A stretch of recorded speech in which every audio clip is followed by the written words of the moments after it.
On the day he passed away, he was doing his job as a porter at a cargo security agency. But all his life, he dreamed of becoming a real warrior, and because of his lame leg, he never managed to do it. Nevertheless, he worked hard and tirelessly and was promoted to the position of chief carrier with the ability to manage the rest of the agency's carriers. That day, he had a gut feeling that something was about to go wrong. While he was thinking, he heard a command to stop immediately. Something was wrong and he looked ahead and saw. The commander-in-chief's hand was raised to the mountain, and he stopped his column and looked cautiously ahead, trying to assess the seriousness of the situation. An unknown group of horsemen was moving toward the convoy of guards, and the chief bearer realized that he had not been worried in vain. He realized that a conflict was brewing, so his colleague asked him not to worry, saying that they would manage on their own, emphasizing that he had a bad leg. Looking at the enemy group, they wondered who they were. Maybe they were civil servants, or maybe they were criminals. The commander-in-chief ordered his aide Jinping to take the wallet and follow him, and the rest of us to prepare our weapons for battle. If something went wrong, the group shouted yes sir and obeyed the orders of the main carrier. Looking in the wake of the command, a colleague asked if everything would be all right, and the chief carrier assured him that no one had ever dared to attack the Heavenly Dragon Agency. In addition, the most experienced commander-in-chief, Habulem, was at the head of their column. Approaching the enemy group, he introduced himself as an escort agency, Heavenly Dragon, if they did not introduce themselves and did not listen to his words. The leader of the enemy group looked at Gabulem and Jinping with an evil smile and crazy eyes. In one swift movement, he drew his sword and beheaded them. Now, the new commander-in-chief did not expect such meanness from the enemy. The commander of the enemy group ordered his soldiers to attack the convoy. Obeying the order, the enemy column charged headlong, drawing their swords. The enemy soldiers were strong, ruthless, and fast, with the advantage of horses that helped them move much faster. Their commander-in-chief became excited and gave his soldiers a new order not to leave any prisoners alive, and they were also forbidden to take any prisoners. The agency's commander-in-chief gathered all his will in his fist and gave his first order to the carriers to immediately take up arms and fight back the enemy. The enemy continued to inflict damage. Their movements were fast and confident, and the agency's column did not have time to repel the enemy's attacks. While repelling an enemy attack, the agency's commander-in-chief heard a cry for help. Looking in the direction of the voice, he saw that an enemy soldier was standing over the unarmed carrier. The agency's carrier was begging for mercy, and the enemy's sword was already hovering over him, preparing to attack right now. Luckily, the agency's commander-in-chief appeared before the enemy struck and eliminated him forever. The carrier could not cope with his emotions, and the commander-in-chief quickly brought him to his senses. Looking in the direction of the fight, the carrier asked what they should do if even their soldiers could not cope with the enemy. He added that he would not be able to get far with his lame leg, and that he needed to get away from there immediately. Lowering his head, the commander-in-chief thought about his words and answered with a categorical no, adding that if they did not resist, they would be destroyed soon. Picking up his sword, he bravely rushed to save those who were still fighting on the battlefield. But in the end, because of his sore, limp leg, he lost his balance and flew down to the ground. Cursing his leg and trying to get up, he heard someone shouting at him to continue on his way immediately, otherwise they would all be killed. Looking in front of him, the commander-in-chief saw the abandoned swords and the agency's brothers lost in battle, thinking that he was too late and it was over. Sad thoughts began to creep into his head, whether some cripple would be able to repel such a strong enemy attack. Almost desperate, but strong in spirit, he managed to get to his feet and made a promise to himself that as long as he could move, he would do everything to save at least someone. Climbing onto his chariot and lighting a torch, he shouted at the enemy soldiers, calling them bastards. If they do not immediately retreat, he will set fire to the chariot he is standing on. Smiling and stepping on him, one of the enemies asked what kind of nonsense the agency's commander-in-chief was talking about. Standing his ground, he waved a torch right in front of the enemy's face, forcing him to step back, thus showing the seriousness of his words. The enemy commander, heading for the chariot, asked what his goal was and what he wanted them to do. Then he heard from the man in the chariot that his condition was to let the survivors go, and if not, he would burn the chariot. With a sly smile, he added that the other chariots were empty fakes, so they needed only this one. He took out dynamite and lit it to show the enemy the seriousness of his words, and shouted that they only need the bamboo scroll of the Tao Te Ching, a book written by Lao Tzu thousands of years ago, is in this chariot. Tense at his words, the enemy furrowed his brow and began to think about what decision to make. When he saw the limp, he told him it was a pity that he was just a load carrier, because if not for his leg, he could have become a good warrior. Raising his hand in the air, he ordered his soldiers to immediately stop the attack and release the survivors. The agency commander shouted to his carriers to get off the battlefield as soon as possible, but not everyone managed to do so easily. The carrier he had rescued earlier did not want to leave him among the enemy and insisted that the commander flee with them. The commander told him to run away without him, because if he followed him, the enemies would rush after them before they could finish speaking. He felt that the hand, with the dynamite in it, had separated from his body because of the suddenness of it, and at first, he didn't even feel pain. Because of his shock, He did not notice that the enemy had insidiously struck him in the back. Satisfied with the result of the damage done, the enemy looked on and smiled victoriously. Stepping on his back, he said that no matter how hard he tried, he was and would be a miserable carrier of the agency, turning him over on his back. He continued to say that he would not fall for his tricks, and unexpectedly saw him lying there, smiling with the same lit dynamite in his hands. The enemy did not even realize that the dynamite had already exploded between the two of them, symbolically putting an end to this battle. The commander-in-chief lay in flames and thought that his life was ending here and now, but he never realized his main dream, which he had been working on all his life, to become a warrior, riding a steep horse to guard cargo.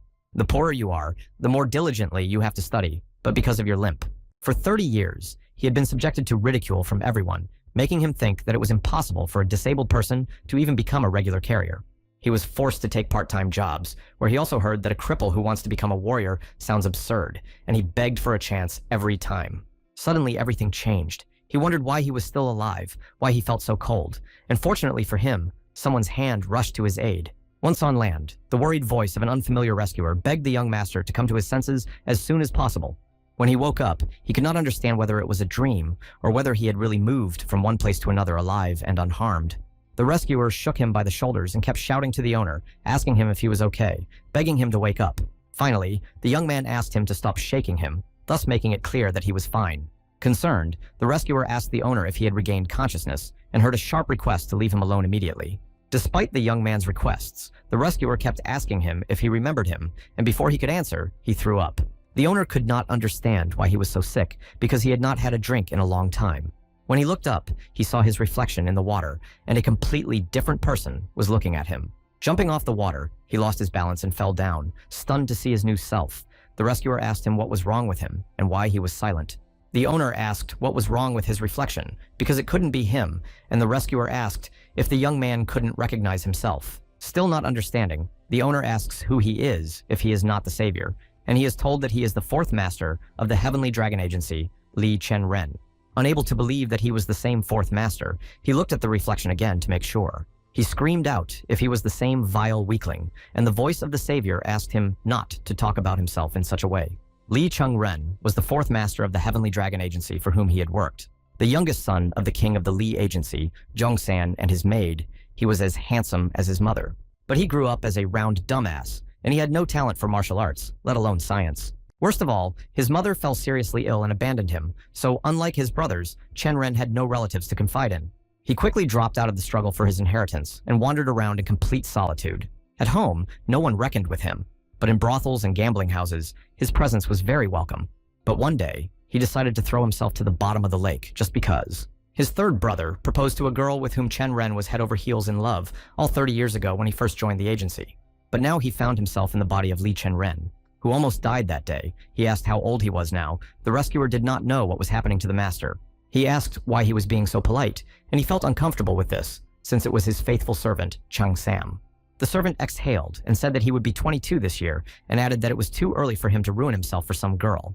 Now, Li Chen-ren was sure that he had returned 30 years ago to the very day he ended his life and was reborn. There was no time for fooling around. They had to rush to the residence of the king of the agency, as they had orders to bring the master to him as soon as he regained consciousness. Arriving at his father's residence, he knelt down as a sign of respect and looked at the king intently. A formidable aura worthy of someone who was nicknamed the king of the agency, but he was pulled out of his thoughts by a sudden question of how old he was about to turn. The latter, worried, told him that the king was 52. He asked what he meant, and Li Chen-ren said 22. The king asked if the rumors that he wanted to kill himself because his brother wanted to marry that woman were true. He wondered what he should do, whether he should answer yes or no, and no matter what he chose, he would not escape the wrath. Having gathered his courage, Li Chen-ren told the king that those rumors were a blatant lie. The king asked him if it was a lie, and he said it was true, that he was just very drunk and had lost his balance and fallen into the water. The king asked if he had no feelings for that girl at all. He thought about it and quickly realized that he shouldn't lie. After all, to deceive someone, you only need 90% truth and only 10% lies, so the answer was that he liked her that way. But that was in the past, and that at the moment, he was not attracted to her at all. Stunned by this answer, the king of the agency asked if he was really okay with the wedding. Li Chen-ren smiled and said that he did not mind their wedding at all and could even personally help with its organization. But the king was not amused, slamming his hand down on the table and calling his son a bastard, swinging a dagger at him. It flew with incredible speed, cutting through the air directly toward Li Chen-ren.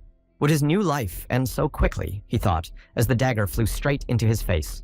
With the same speed, without reaching the target, it fell to the floor, right in front of his feet, and he was seriously frightened, thinking that he had almost wet himself. My father shouted that even a weak tiger is still a tiger, and he was a tiger who avoided the battle and still tried to end his life. Even pigs and yard dogs taller than he was, Chen Ren listened dejectedly without raising his head. The father continued to shout that his son was only 22, but no one knew how much longer he had left, and that he threw himself into the water at the slightest problem. This shames him and the entire agency, so if he wants to end his life so badly, it's better to do it with a dagger. It was unpleasant to hear, but now that he was Li Chen Ren, he could not avoid the king of the Heavenly Dragon Agency. Without looking up at him, he replied that this was the first time in all these years that he had given him anything, and he gave him a dagger to end his life with. Not expecting such a response from his son, the king pondered his words for some time. Li Chengren simply assumed this option, but given the relationship between them, he was right. Picking up the dagger from the floor and putting it in his hands, he thought that this opportunity could not be ignored. Chen Ren stood in front of him and said that he had decided to end his life with his dagger, and that he would make sure that his weapon was put to good use. The king did not expect such a manifestation of courage from his son, because he had always been a coward. Li Chengren turned his back on him, holding his father's dagger in his hand, and walked away, finishing his rum. Li Zhongsang asked his handyman if his son had just denied him, and the handyman said that it looked like it. Even a worm will escape if it is attacked, summarized the king of the agency. He only went up against him once. Nothing so flogged, Chen Ren took his precious meteorite dagger, the minion would like it back. But the king forbade it, because if someone realized how much this dagger was worth and accepted it as a bet, he would be unrealistically lucky.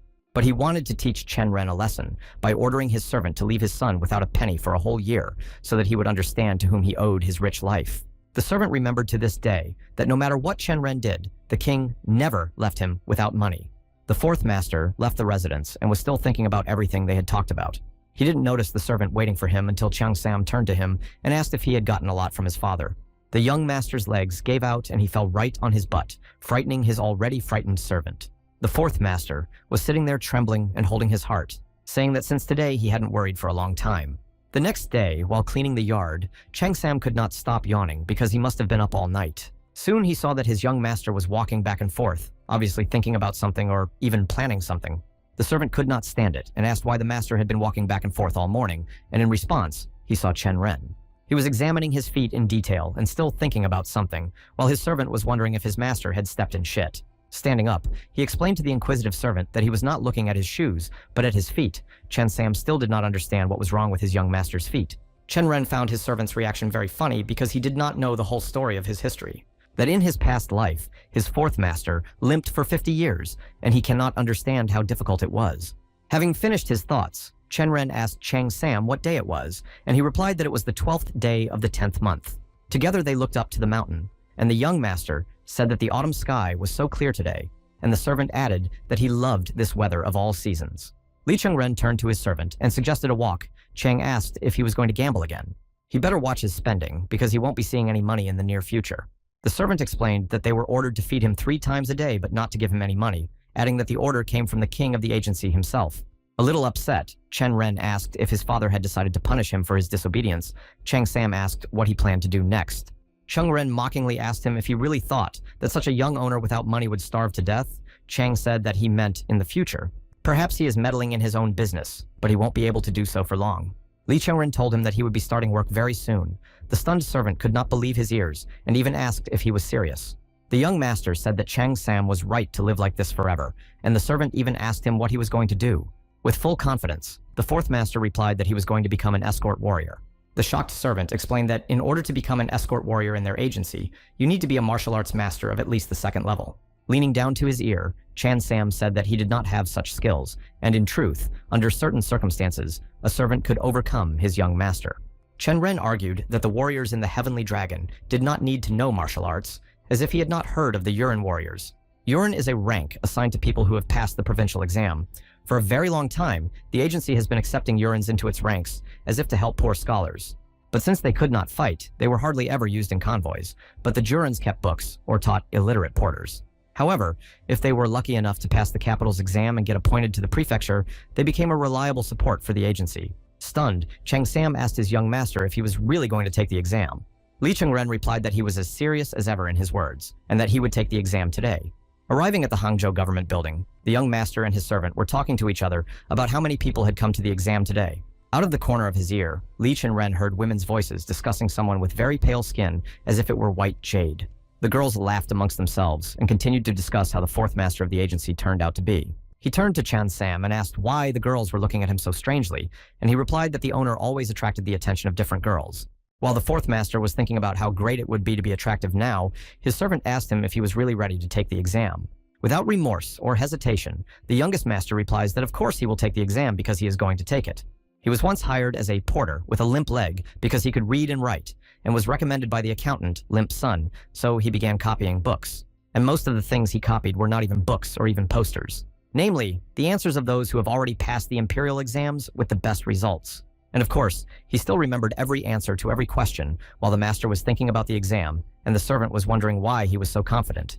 The doors of the board building opened, and a man came out and announced that all those who came to the exam could go through. Li Chengren took the tube from his servant and ordered him not to go anywhere because he would return to him very soon. The man who had invited everyone to the exam told the guards that it looked like everyone had already passed, so they could close the door. A man's voice was heard in the distance, begging them to stop and wait for him because he was also in a hurry to get to the exam. The exam began, and everyone was bent over their sheets and answering the questions diligently. Shenren didn't want to copy the best students word for word. Since he already knew the topic of the exam in advance, it wouldn't be fair. He wanted his own thoughts to be evaluated. His attention was drawn to a guy who was visibly worried that he had brought an iron feather instead of a bone. The fourth master asked the boy if he had brought the same feather that soldiers use to stick into acupuncture points. Taking pity on the young man, Li Chengren gave him his bone and thus helped him out of an unpleasant situation. He thanked him and promised to repay his kindness, to which Chen Ren laughed and said that he would treat him to noodles one day. But suddenly the young master's gaze became serious and concentrated, and he looked intently at the boy's face.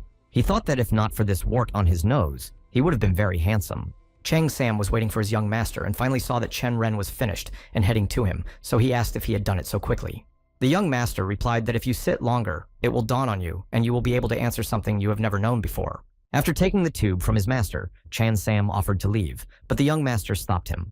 The exam was over and the gates opened. Everyone started to leave the building discussing the exam with each other, and only one guy left alone. He was pulled out of his thoughts by an unexpected question from the fourth master, who asked him if he had done well in the exam. The boy bowed and handed over the bone, and thanked him for helping him out so much Li Chen-ren was amused and took it back. They continued to stand in silence, and the fourth master held his chin thoughtfully. The guy was about to leave when he heard in his direction that if he was not busy and fate brought them together, maybe they could go out for a bite to eat. The young man said he was sorry, but he had an appointment, so some other time. The boy left, leaving the fourth master and his servant with each other in a bit of confusion. Chen Ren was upset because he had expected to eat noodles at his expense. Chan Sam asked if they had met before and heard that they had met at an exam. He said that the guy brought an iron pen to the exam, and if he couldn't tell the difference between a pen and a bone, he probably doesn't use them often and is at least somewhat successful. Chan Sam decided to tease the owner, saying that not only did the boy look like such a loser, but the young owner also got a little spanking. The servant handed the coin to the fourth master, attracting his attention. He said that since his expenses were cut, he could share his salary with him. Chan Sam noticed that it was cool outside and invited his host to a bowl of hot and tasty noodles, a proposal that Chen Ren liked. Upon entering the restaurant, they discussed among themselves that the best noodles in Hangzhou are served here at a restaurant in Bekasen. The waiter greeted them and asked Li Chen-ren if the ground floor was busy, and he said that it was because there were a lot of people here because of the exam. They were about to go upstairs when the waiter stopped them and warned them that the second floor was also occupied. The waiter leaned over his ear and told him that the owner, Li Ben-ren, and his friends had taken over the entire third floor of the restaurant, so ordinary customers were eating on the first floor. Zhang Ryong asked if Cho Yongyong was with them, and when he heard the answer, he turned around and called Jiang Sam with him, hurrying away. But on the way out of the restaurant, he was stopped by the commander of the Iron Tower escort soldiers, who said that the third master had ordered them to bring him to him. When they got to the third floor, they saw that the wine was flowing like a river, and there was no limit to their merriment, so they followed the commander right up to the table. Chen Ren froze in his tracks when he saw one of the girls sitting at the table. She was dressed quite richly and looked quite beautiful and gentle. Even without looking at all those present, he stood there and could not take his eyes off her. He thought that she was one of the most beautiful women in Hangzhou, because of whom Li Chengren committed suicide, and it seems that she is the same Cho Yongyong. The third master, Li Chengren's older brother Li Benren, asked if he would say hello to his older brother. The fourth master looked at everyone present, and they, in turn, looked at him in a mute pause. Li Chengren greeted his brother and said that he had just been informed that he and his friends were vacationing here and he had to go up to see them himself. Ben Ren didn't believe him and said that he thought it wasn't quite true that the Iron Tower had caught him and brought him in when he wanted to sneak out without saying hello. Li Chengren denied his words and thought to himself that his brother was not such a fool, even if he was a rare bastard. A beautiful girl greeted him and said hello to him. "Long time no see, brother," but it sounded more like a mockery. The young master was taken aback and did not know what to say, but Li Benren reminded him that in such cases, it is customary to greet, not to remain silent. Li Zhongryong only now realized that Cho Yan Young was not the cute girl he had seen when he walked in. And this girl, who was sitting on his brother's right hand and mocking him, he thought about what he had heard about her incredible beauty. But in his opinion, the title of Hangzhou's first beauty was more suitable for this girl. When he realized who was who, he cleared his throat and was about to say something. He was interrupted by his older brother, who slammed his fist on the table and called him a fool, thus attracting the attention of everyone at the table. Doesn't his brother remember that Yan Yan is going to be his wife, and that Chen Ren should treat her with respect as well? Chen Sam and Chen Ren stood there and did not understand why the third master began to shout and get angry out of the blue. My younger brother bowed to him so as not to anger him even more and apologized for my shameful behavior. But Ben Ren continued to humiliate him by saying that his brother was a failure who had left martial arts and training for gambling houses and bars. Chen Ren listened to him say that he would remain a failure, that he even regretted that they were related to each other. But suddenly he realized that his brother was showing off in front of his fiancée because he was not as handsome as his younger brother. That's why he humiliated him in front of Yan Yan to make himself look more respectable and better in her eyes. Are all the sons of the Heavenly Dragon as miserable as Ben Ren? In any case, it's time for him to say goodbye to them. But he was stopped by a beautiful girl who had previously been sitting with her back to him, who invited him to join them for a meal. It was Jim Guillaume-Bong, whom he did not notice at all against the background of the other girls and his brother's humiliation. The girl's proposal was supported by Yan Yan, who said that her brother was probably hungry, so let him sit down and eat, thus surprising his fiancée. Jim Guillaume-Bong asked if Ben Ren was okay with this, because most of the people at the table supported the girl and also invited him to eat, noticing that the young master kept his eyes on the food.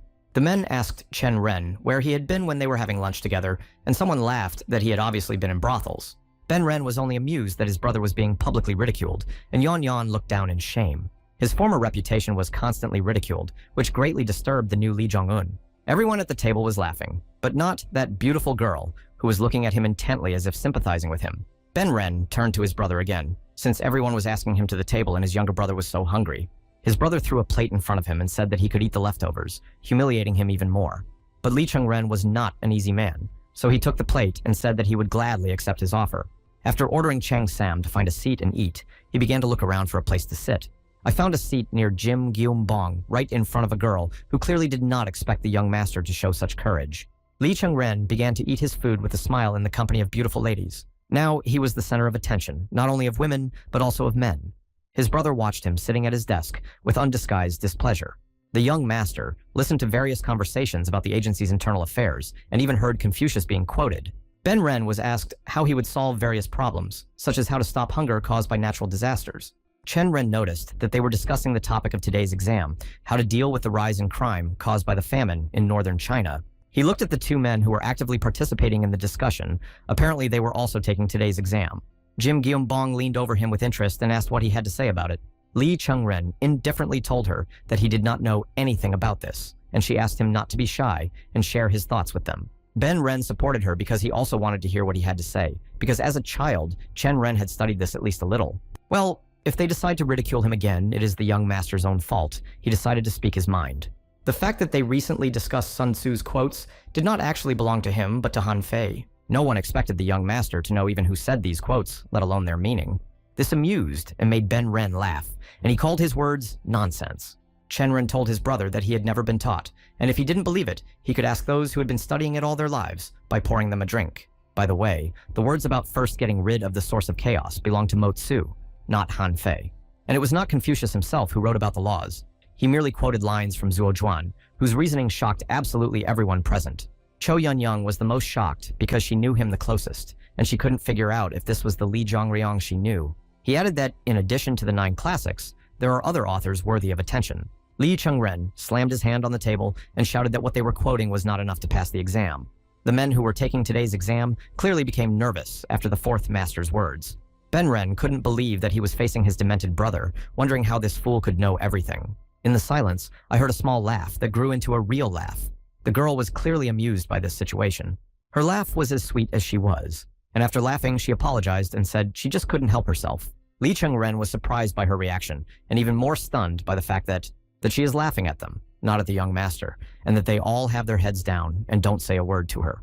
It is probably her that Li Ben-ren and his cronies have been trying to impress all this time. Chen Ren had been captivated by her beauty from the very beginning, and now he was watching her laugh so sincerely and sweetly. But suddenly, looking at her face, he saw a wart mark on her nose. He thought that it was no accident that she seemed so familiar to him. That's who he saw that day at the exam, and the girl asked him if they had met before. She apologized for not introducing herself earlier. Her name is Namgun Soso, and she is the granddaughter of Namgun Yun Yen, the Lightning Sword, who is now the head of the Namgun clan.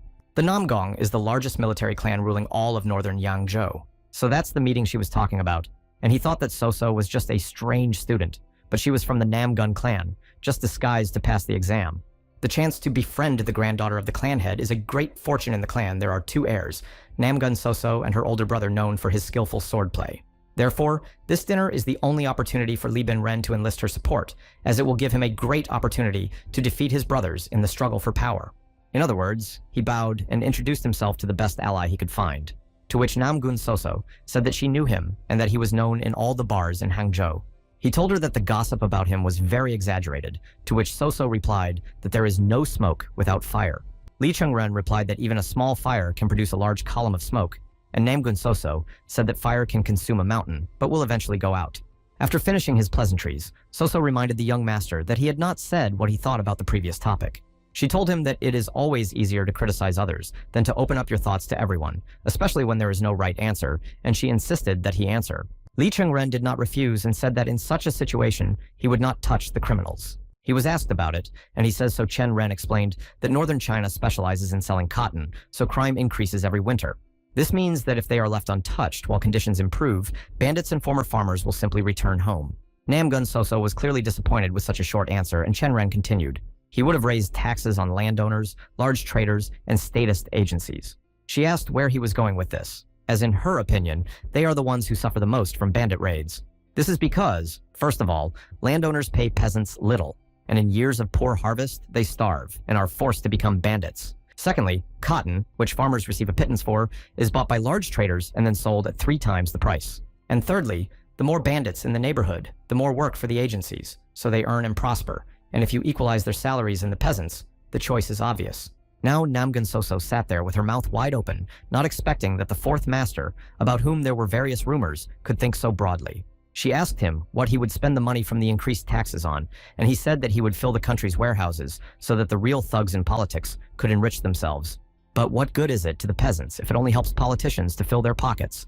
And the point is that then some honest officials will get the rest of the money. Soso told him that such irrational nonsense would never work in real life. Li Chengren explained to her that this is the essence of the whole policy. Cho Yan-young also sat with her mouth open, wondering if he had always been so smart. Namgun Soso said that the examiners would definitely like his answer and bowed and thanked him for such an interesting conversation. And if the opportunity arises, she would like to talk to him again.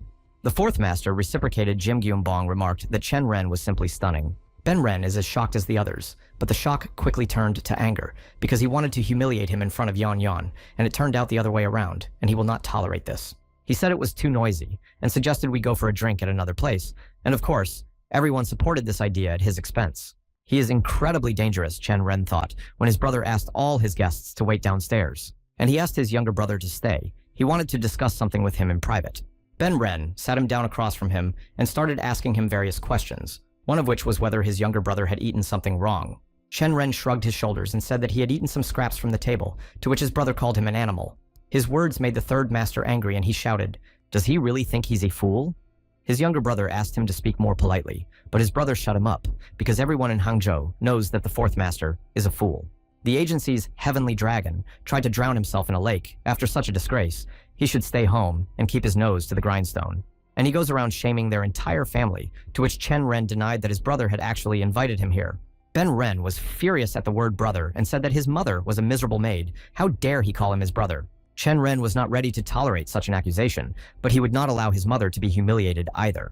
His brother stood up and began to roll up his sleeves, ready to take out his anger on his younger brother. Chen Ren asked if he was going to beat him, and Ben Ren asked if he was afraid of him. But Chen Ren decided to attack first, saying that everyone in Hangzhou knew, except the third master, of course, that his brother Ben Ren is the son of an ordinary concubine. At these words, he became furiously angry, and he flew at his brother, preparing to strike. Chen Ren recognized the explosive fist technique, a secret technique of the Heavenly Dragon Agency, and if he gets hit, he will not live. He thought it was over because he could not dodge the blow, and Ben Ren's fist was almost in his face. But the young master noticed that his brother's fist began to move strangely and slowly toward him. He got to his feet and moved to the side, dodging his brother's blows. His brother was still moving too slowly and shouting at him for daring to dodge his blows, and the young master was able to avoid being hit. This went on for some time. Ben Ren tried to strike with requests to strike at least once, and his younger brother mocked him for being slow. Li Chen could not understand what was happening. He was not sure if his brother had slowed down or if he himself had sped up. If this continues, he will be able to strike back. And now, Chen Ren's hand was already covering his brother's face with one powerful blow. As they moved away from each other, the young master held his hand and thought that he might have overreacted a bit. He apologized and asked how his brother was feeling, who was holding his badly broken nose and calling his brother an animal. With renewed vigor, Ben Ren launched another attack, this time with plans to end his younger brother's life. He was using a takedown technique and was still slow, but his punches were too much, so his younger brother decided to give in to him. It was better to do it now than when he finally became angry and lost his temper. Suddenly, Li Chengren saw a plate of fried beans on the table. With a sudden movement, he picked up a plate from the table and threw beans at his brother. The agency's third foreman lost his balance and slipped on them, falling with great force. Nam Gun Soso and Jim Gumbong, who were waiting for Ben Ren outside, heard someone screaming from the third floor of the restaurant. Chan Sam heard the men discussing that Ben Ren had once again fought someone, and that the other man knew full well that he was fighting his master. Meanwhile, the young master was wondering how he had managed to defeat his brother in such a way, since everything had not gone as he had expected. When he stepped away from the fight, he looked at his hands, and still could not understand what kind of superpower helped him overcome his brother. Ben Ren is practically a first-rate fighter, but he clearly saw every one of his blows as possible because Li Chengren had never studied martial arts. But while he was thinking, his brother came to and was still as angry as ever, calling Chen Ren a brute again. Not noticing that his friends had returned to the restaurant, he continued to attack and threaten his younger brother. He climbed on top of him and shouted that how could he even dare to hit him? Does he think he is the smartest and can outsmart him so easily? He was shouting that he was not a resident, and sitting on top of him, he was hitting Chen Ren hard in the face. Unable to stand this action, Namgun Soso decided to intervene, asking Ben Ren what he was doing. After he stopped beating his brother, he turned to her and said that Lady Namgun had misunderstood everything. She said that she thought that decent people would gather here, so she came here, but to tell the truth, she is very disappointed. Because at first, Ben Ren publicly humiliated his brother like a child, and now he is beating him as if he wants to keep him alive. She quoted the great sages of the past as saying that one should not take out one's anger, even on a dog, when having guests over. Looking at him seriously, she asked him directly if, under such circumstances, she was not considered a guest. In the end, she said that it doesn't matter if it's a family dispute between them or a girl, they should solve it alone, because then there's no need to take her away from her work. Returning to the entrance, she said that she was leaving and Ben Ren tried to stop her, justifying her behavior, and the girl was already heading for the exit. Chen Ren was lying on the floor beaten, and glad that this senseless fight was over. Finally, a worried Chan Sam ran up to him, thinking that his master had already died. He felt sorry for his master, saying that he was sorry that the third master had beaten him so badly, and that Chen Ren was not so easy to defeat. He quickly stood up and asked Chan Sam if he was sure he hadn't studied any martial arts, to which he said that he had studied, but only a little, and quickly dropped it. He was 12 years old at the time, and his teacher said that he was not capable of anything. It was already clear to him that he had no martial arts skills at all. Then where could he learn how to do that? Chen Ren caught the flies that were circling him with one quick movement. Opening his palm, he showed the flies to Chang Sam, who looked at them in surprise and could not understand where he had learned this and how it was possible. He jokingly asked his young master when he managed to learn the secret technique of fly catching. Chen Ren noticed that Chang Sam even spoke slowly, as if the flow of time itself had slowed down. Suddenly, something started to happen to him. He fell to his knees and held his stomach, and the embarrassed servant nervously asked if he was okay, not knowing how to help. His master held his chest as if it was about to explode. Chen Ren asked him to quickly bring him water. Chung Sam ran to the table and grabbed a pitcher of cold water and brought it to his young master. But when his master drained the mug of water in almost one gulp, the servant clearly did not expect it. Having finished the water, Chen Ren ordered him to bring more water immediately, and the servant said that he would go downstairs and fetch it. Chen Ren was still clutching his chest and couldn't understand why he felt as if a fire was burning inside him. Suddenly, everything he felt inside began to burst out of him. He really began to burn, and after getting rid of his burning clothes, he tried not to panic and to understand what was happening to him. When his chest stopped burning, He looked down at it and saw something unusual, some letters right on the side of his heart. But as soon as he tried to look at it, it suddenly disappeared, as if it had been absorbed into his body. Chen Ren began to realize that this was the same text, from a bamboo scroll that was with him on the very day he passed away. He was absolutely sure that the ancient talisman he had burned with his own hands was now imprinted on his body, and that it was the one that was slowing down time around him. Meanwhile, Chan Sam returned with fresh water and saw that something had obviously happened to his master. He picked up his clothes from the floor and asked how he could burn his clothes out of the blue. But Chen Ren smiled and said that he was lucky, as they say that good eyesight is half the battlefield success, and he now has perfect eyesight. Chang Sam reminded the young master that tomorrow was the 15th. The fourth master did not understand what he was getting at, so Chan Sam explained that on the 15th of each place, the king of the agency hosts a dinner for his sons. The first foreman just returned from an assignment yesterday, and it's been a long time since they've all been together at the same table. Li Chengren asked him if they really had dinner with his father every month, and the servant could not understand what had surprised him so much. The head of the Heavenly Dragon Agency started the evening with his sons. He was sitting at the head of the table, with maids standing behind him, and his children, the respected masters of the agency, scattered in other places. The first eldest son and first master of the Heavenly Dragon Agency, Li Gab Ren. The second son and master of the Heavenly Dragon Agency, Li Yol Ren. The third son and master of the Heavenly Dragon Agency, Li Ben Ren. Li Chengren was rather uncomfortable in such a family setting and hoped to at least enjoy a meal this evening. He felt like he was sitting among wolves with a tiger at his head, so he was nervous and could hardly eat properly. He looked at Li Ben Ren, who for some reason was completely out of sorts, and sighed, as if he were very unwell. Zhang Riong recalled Jiang Sam's words that his marriage to Chou Yonyang was postponed for a while, and it all became clear why he was so sad. Li's eldest brother, Gab Ren, banged on the table and said he had thought long and hard and made a decision. It's time to bring Li Zhongriang to work in their agency because this year he turns 22, and it's time for him to get down to business. Li Chengren became even more nervous at this statement, wondering why his brother had become so friendly to him. Li Yolriang asked his older brother that he was talking as if he was the only one in the agencies who was busy with business, and that he was not ashamed of his father. Li Yolren reminded him that he had never cared for Chen Ren before, and why such a sudden change had come about. Li Gabren explained that he had recently heard that something had happened to his youngest brother, so he, as the older brother, decided that he had to pay more attention to him. Yolren said that he also planned to take care of his studies, reminding his brother that his job came first, so let it stay that way. Li Zhongsang, observing his son's argument, concluded that most people say that sudden changes are for evil, not good. He slammed his hand on the table, and all conversation stopped at once, rising from the table. The head of the agency called the captain of the guards and asked why there was so much noise outside. The captain reported to the king that the magistrate from Hangzhou had arrived with the army and insisted on an audience with him. Li Zhongsang was not expecting any visitors today, so he asked again if the magistrate had come to see him. For some reason, the news of the master's arrival intrigued and excited Li Chenren. It seems that not only he, but also Li Binren was concerned about this, because he became noticeably more animated after the news. Li Gabren asked him if he was so worried because he had done something wrong again, and Benren said that he had actually taken a state exam 3 days ago. Lists of those who passed the exam have already been posted in all districts, but the top 3 scorers are personally informed by board members.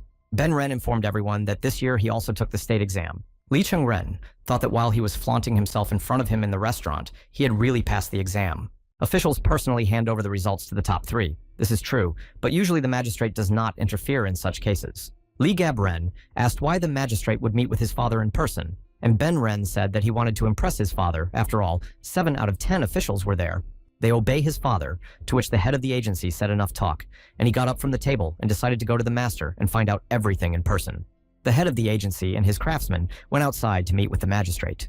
Li Chengren walked behind everyone, looking in front of him and visibly nervous. In front of them stood Magistrate Wang Yingtak, who bowed and said that he had not seen Li Zhongsang for a long time and asked how he was doing. The head of the agency greeted the magistrate, saying that they hadn't seen each other for a long time, but he would like to know the reason why he came here at such a late hour. The magistrate asked if he shouldn't have come. Li Zhongsang objected, explaining that he was always welcome here, and they were surprised that despite his crazy schedule, he came to them without even warning them. The servant said that the honorable magistrate wanted to see the head of the agency in person.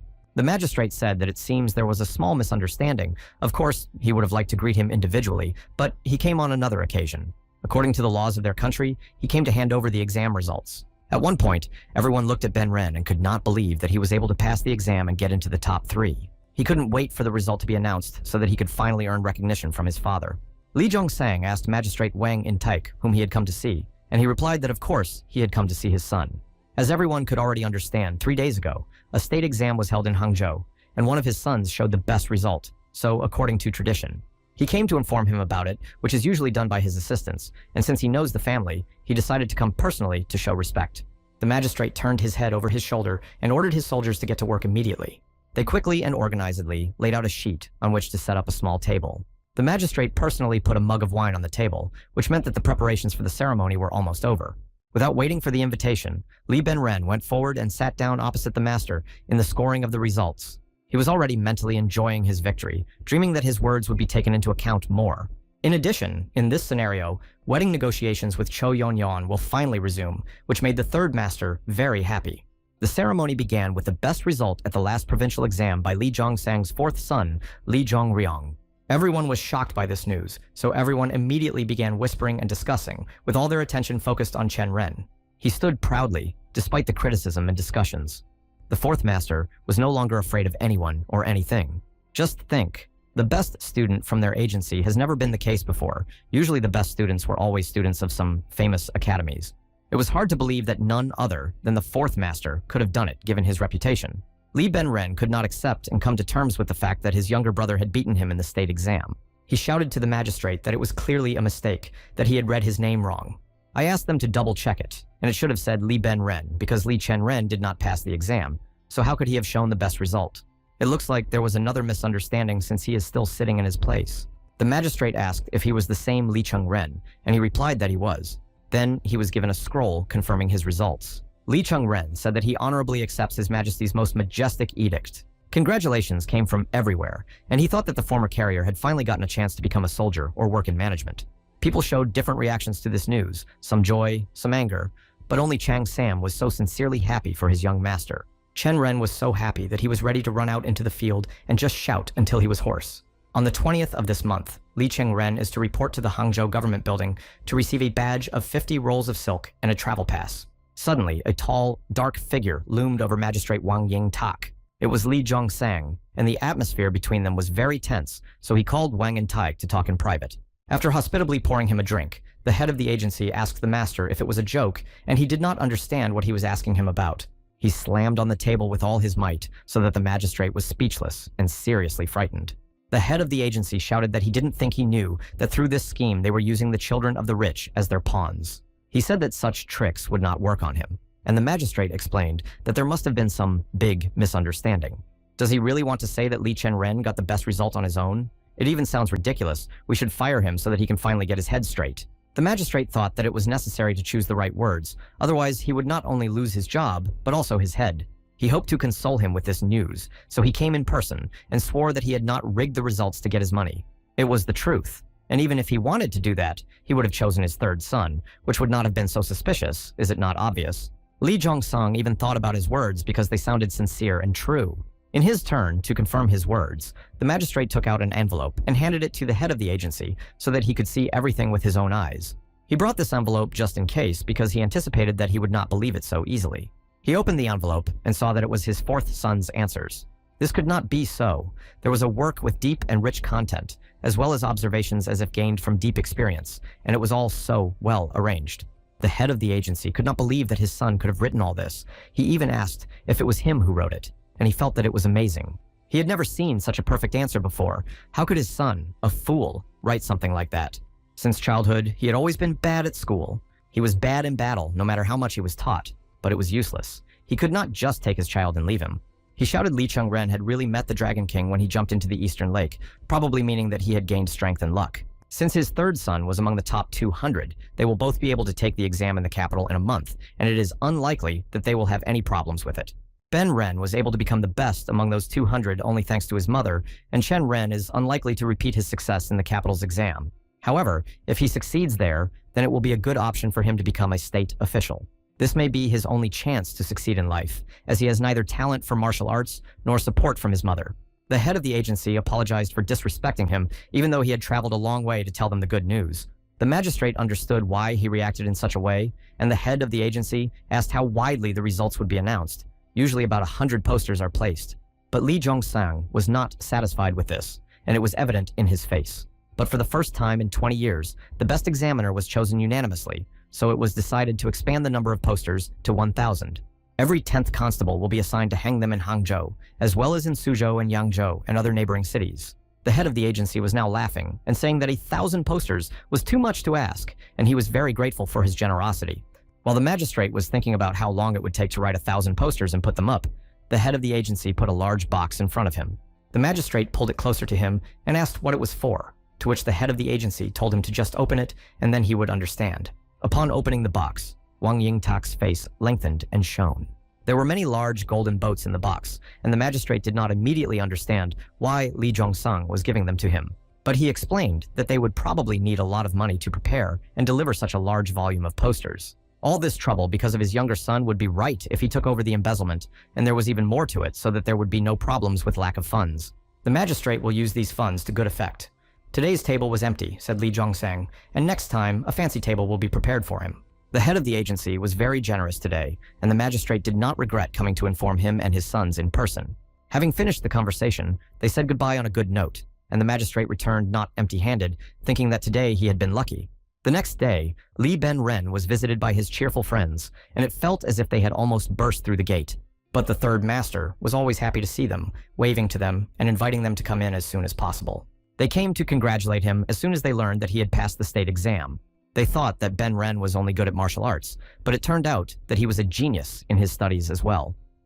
These words were incredibly flattering to Ben-ren's ego. His first group of friends was soon joined by another group of friends, all of whom were welcome to join the conversation. Chan Sam said that it was ridiculous, because his younger brother took first place and did not hear a single congratulation, and he barely passed, and half the village came to congratulate him. Shouldn't he be ashamed of himself? If he were him, he would have hung a sign saying, "No visitors allowed" at the main gate, and Chen Ren didn't care much. He was thinking about how he had noticed several properties of his ability to slow down time under intense tension during a few days of practice. The first is that it activates itself, and the second property is that he cannot maintain it for longer than 10 breaths. And the third was that his own movements were also slowing down. So the only thing he can do now is to closely monitor his opponent's movements. But thinking 3 steps ahead on how to cope with him is all I've learned so far, even though he was reborn and passed the state exam with flying colors. But without combat skills, history can repeat itself again, and he needs to find a martial art that will help him accelerate his movements in his new body. Chang Sam said that there was nothing to envy. Li Cheng-ren returned to him from his thoughts and could not understand what he was talking about. He said about Ben-ren that his popularity was fake because the third master's mother, Madame Chun-hua, donated bones and ink to the Yedan Academy.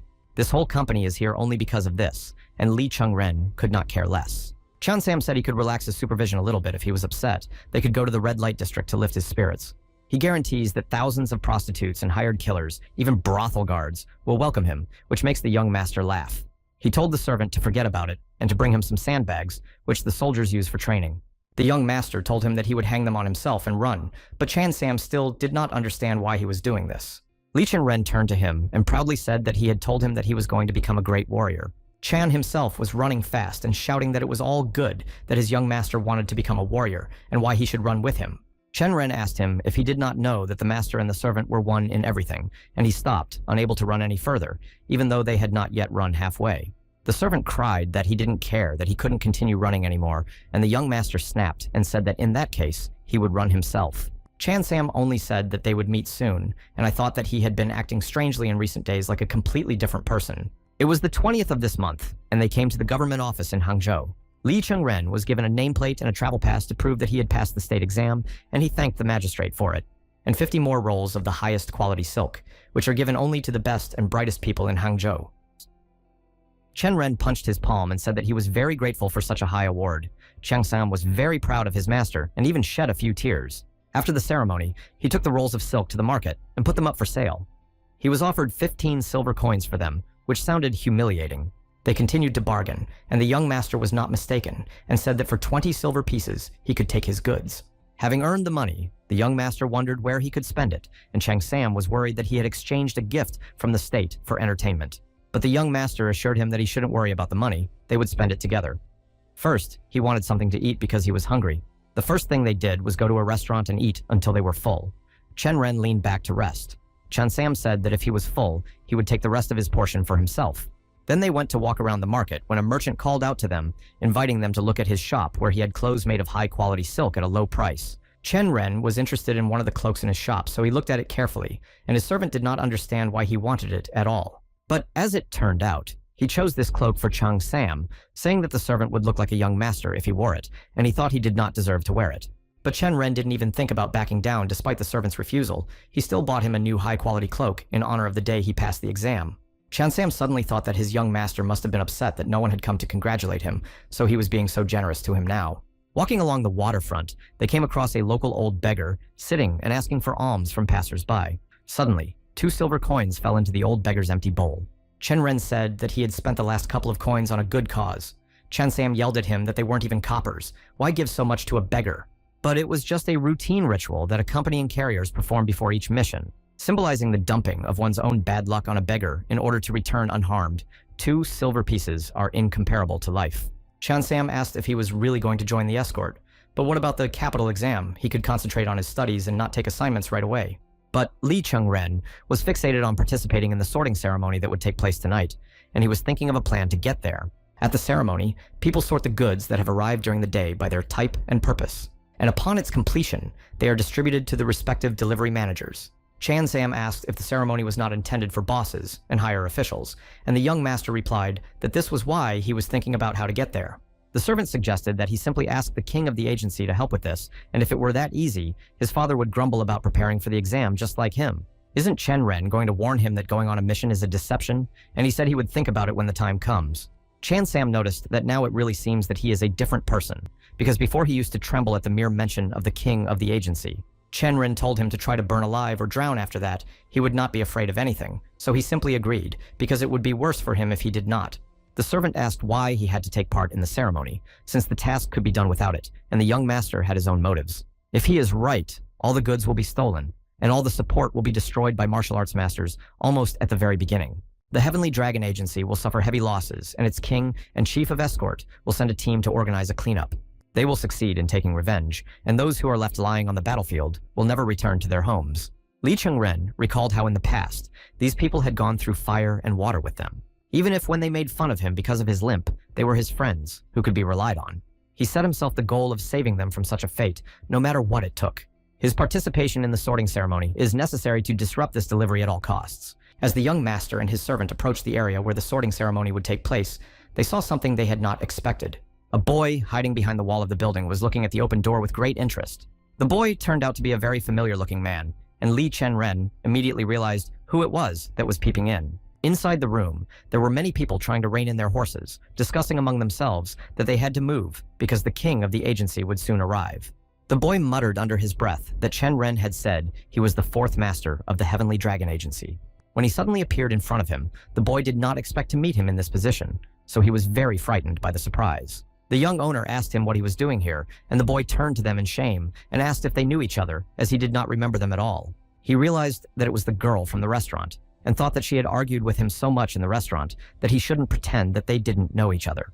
He decided to play up her insult, and said that he must have confused him with someone else, apologized, and moved on. He added that his memory of his face had completely deteriorated after falling into the lake, to which the girl said she remembered him because she had taken a bone from him during an exam. Shenren said that he also thought from the very beginning that this was the same guy from the exam. But that guy had a mole on the right side of his nose, not the left, so he could easily have been confused by another person. The girl quickly turned her back to them to check her mole to see if she had really glued it in the wrong place, still not revealing her own image. She kept making excuses to them that they simply did not remember her location correctly. Shenren asked her why she had come, and she said that she had heard about the fame of the 4th master and decided to see him when she passed by the place. In turn, she asked him why he had come here today.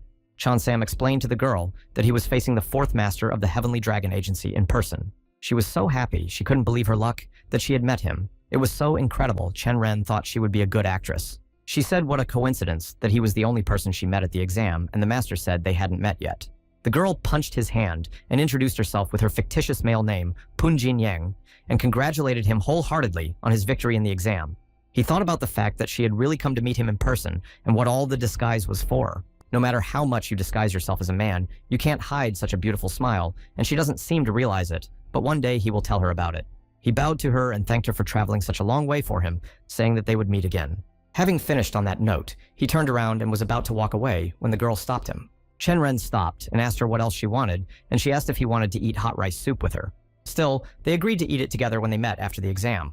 A girl in a man's suit said they could do it today because she had no plans today.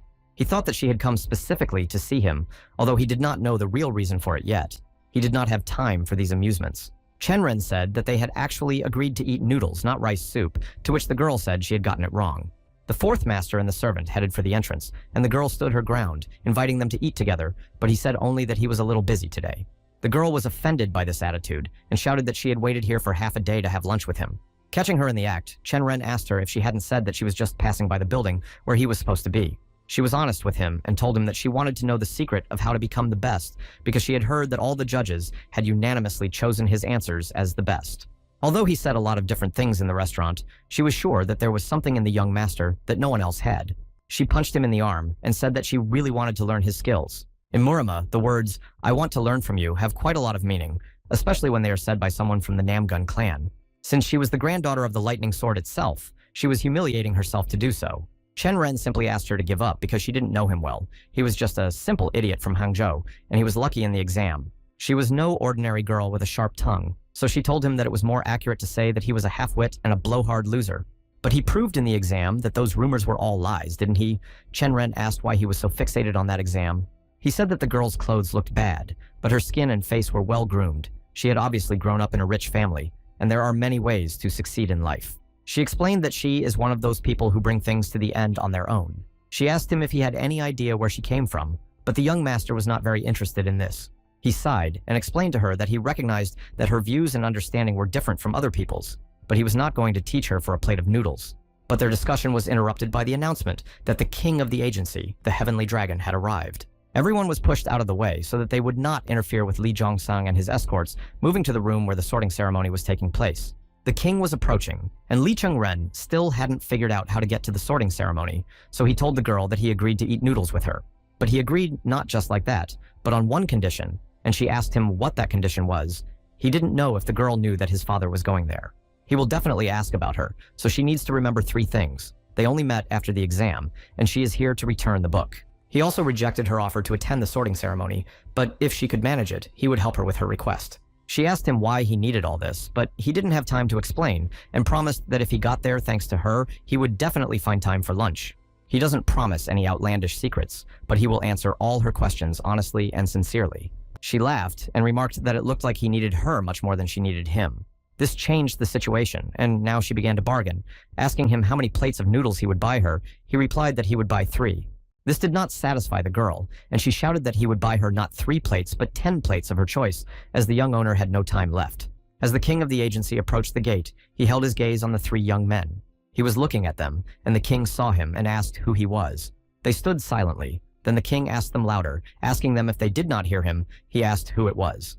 The guy hit my hand, bowed, and introduced himself as a student from Yangzhou named Punjin Yang.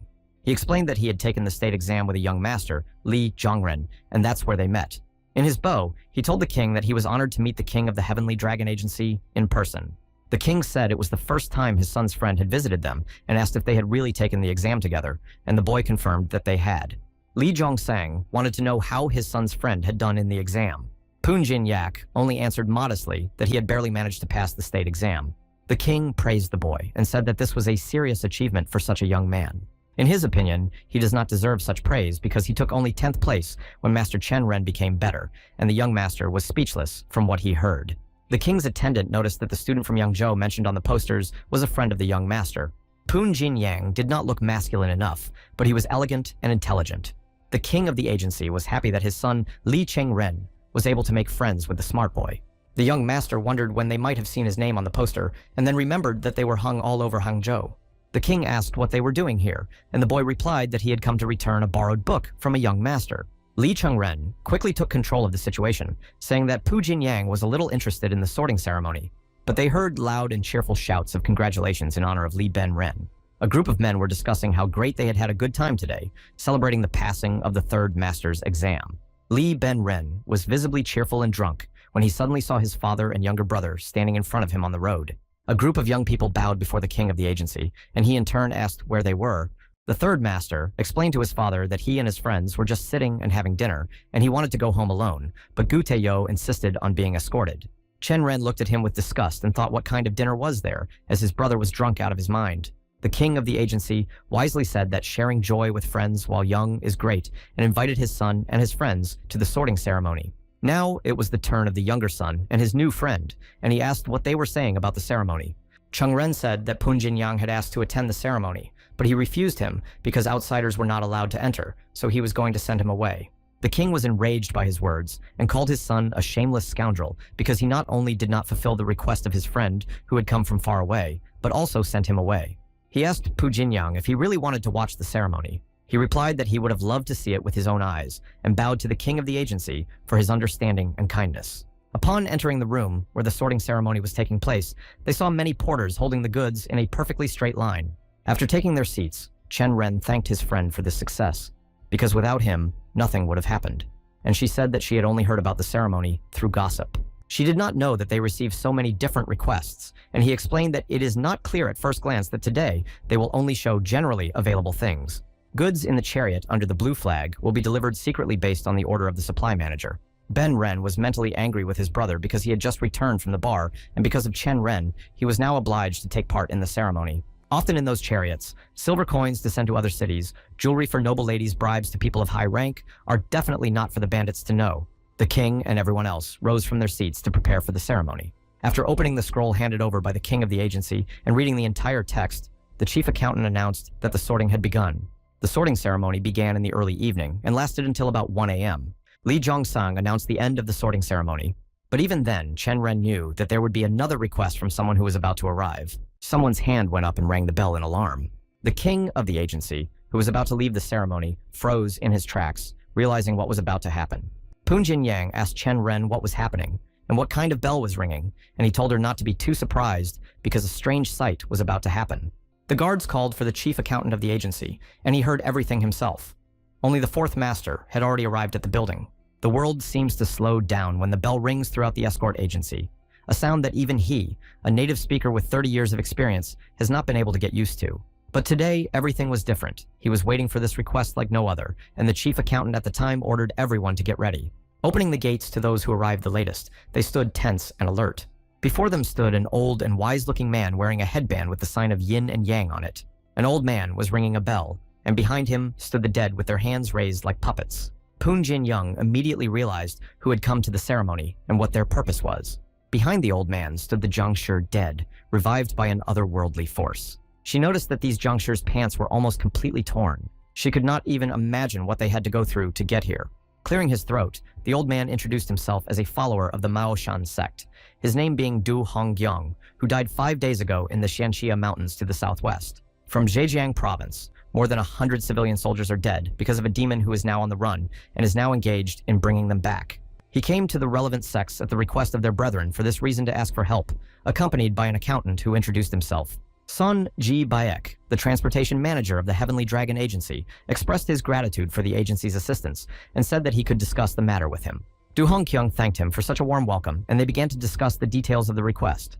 Chen Ren asked Poon Jinyang if she was surprised by what she saw, and she said that it was the first time she had seen the Jiangshi with her own eyes. They looked so much like people. He explained that living people are much scarier than those who are no longer with them. They will not do anything bad, because they move only on the orders of their master. She asked if they were also considered cargo, and he explained that they were not, but that their owner was asking the agency to load them into a free chariot that was heading in their direction. Poon Jinyang was also wondering if such strange requests come often. They are received quite often during epidemics after major battles and major conflicts between sects, while in peacetime there are almost no such requests. She would never have thought that their agency would do this, and agencies don't like such requests because the smell of Jiangshi makes them crazy. Even experienced escorts try to avoid these requests, but agencies hardly charge for such escorts. The girl was surprised by this and wondered why they charged so little for it. It turned out that the agency allocates only one additional chariot for the request. There is a belief that 3 years of bad luck will haunt the one who gets rich on those who are no longer there. Poon Jinyang now understood why it was not like the usual procedure for applying for an escort. Li Chengren realized that the agency would accept this request because he needed urgent help, and as a result, dozens of soldiers and carriers would be destroyed forever. The only way to stop this course of events was to force the Heavenly Dragon Agency to reject the request for an escort from the Maoshan sect. But it was probably too late, because after a long conversation, the chief accountant and the accompanying Jiangshi bowed to each other. The general manager announced that they had decided to accept this request for transportation to Jiangnan province to Mount Jianyue.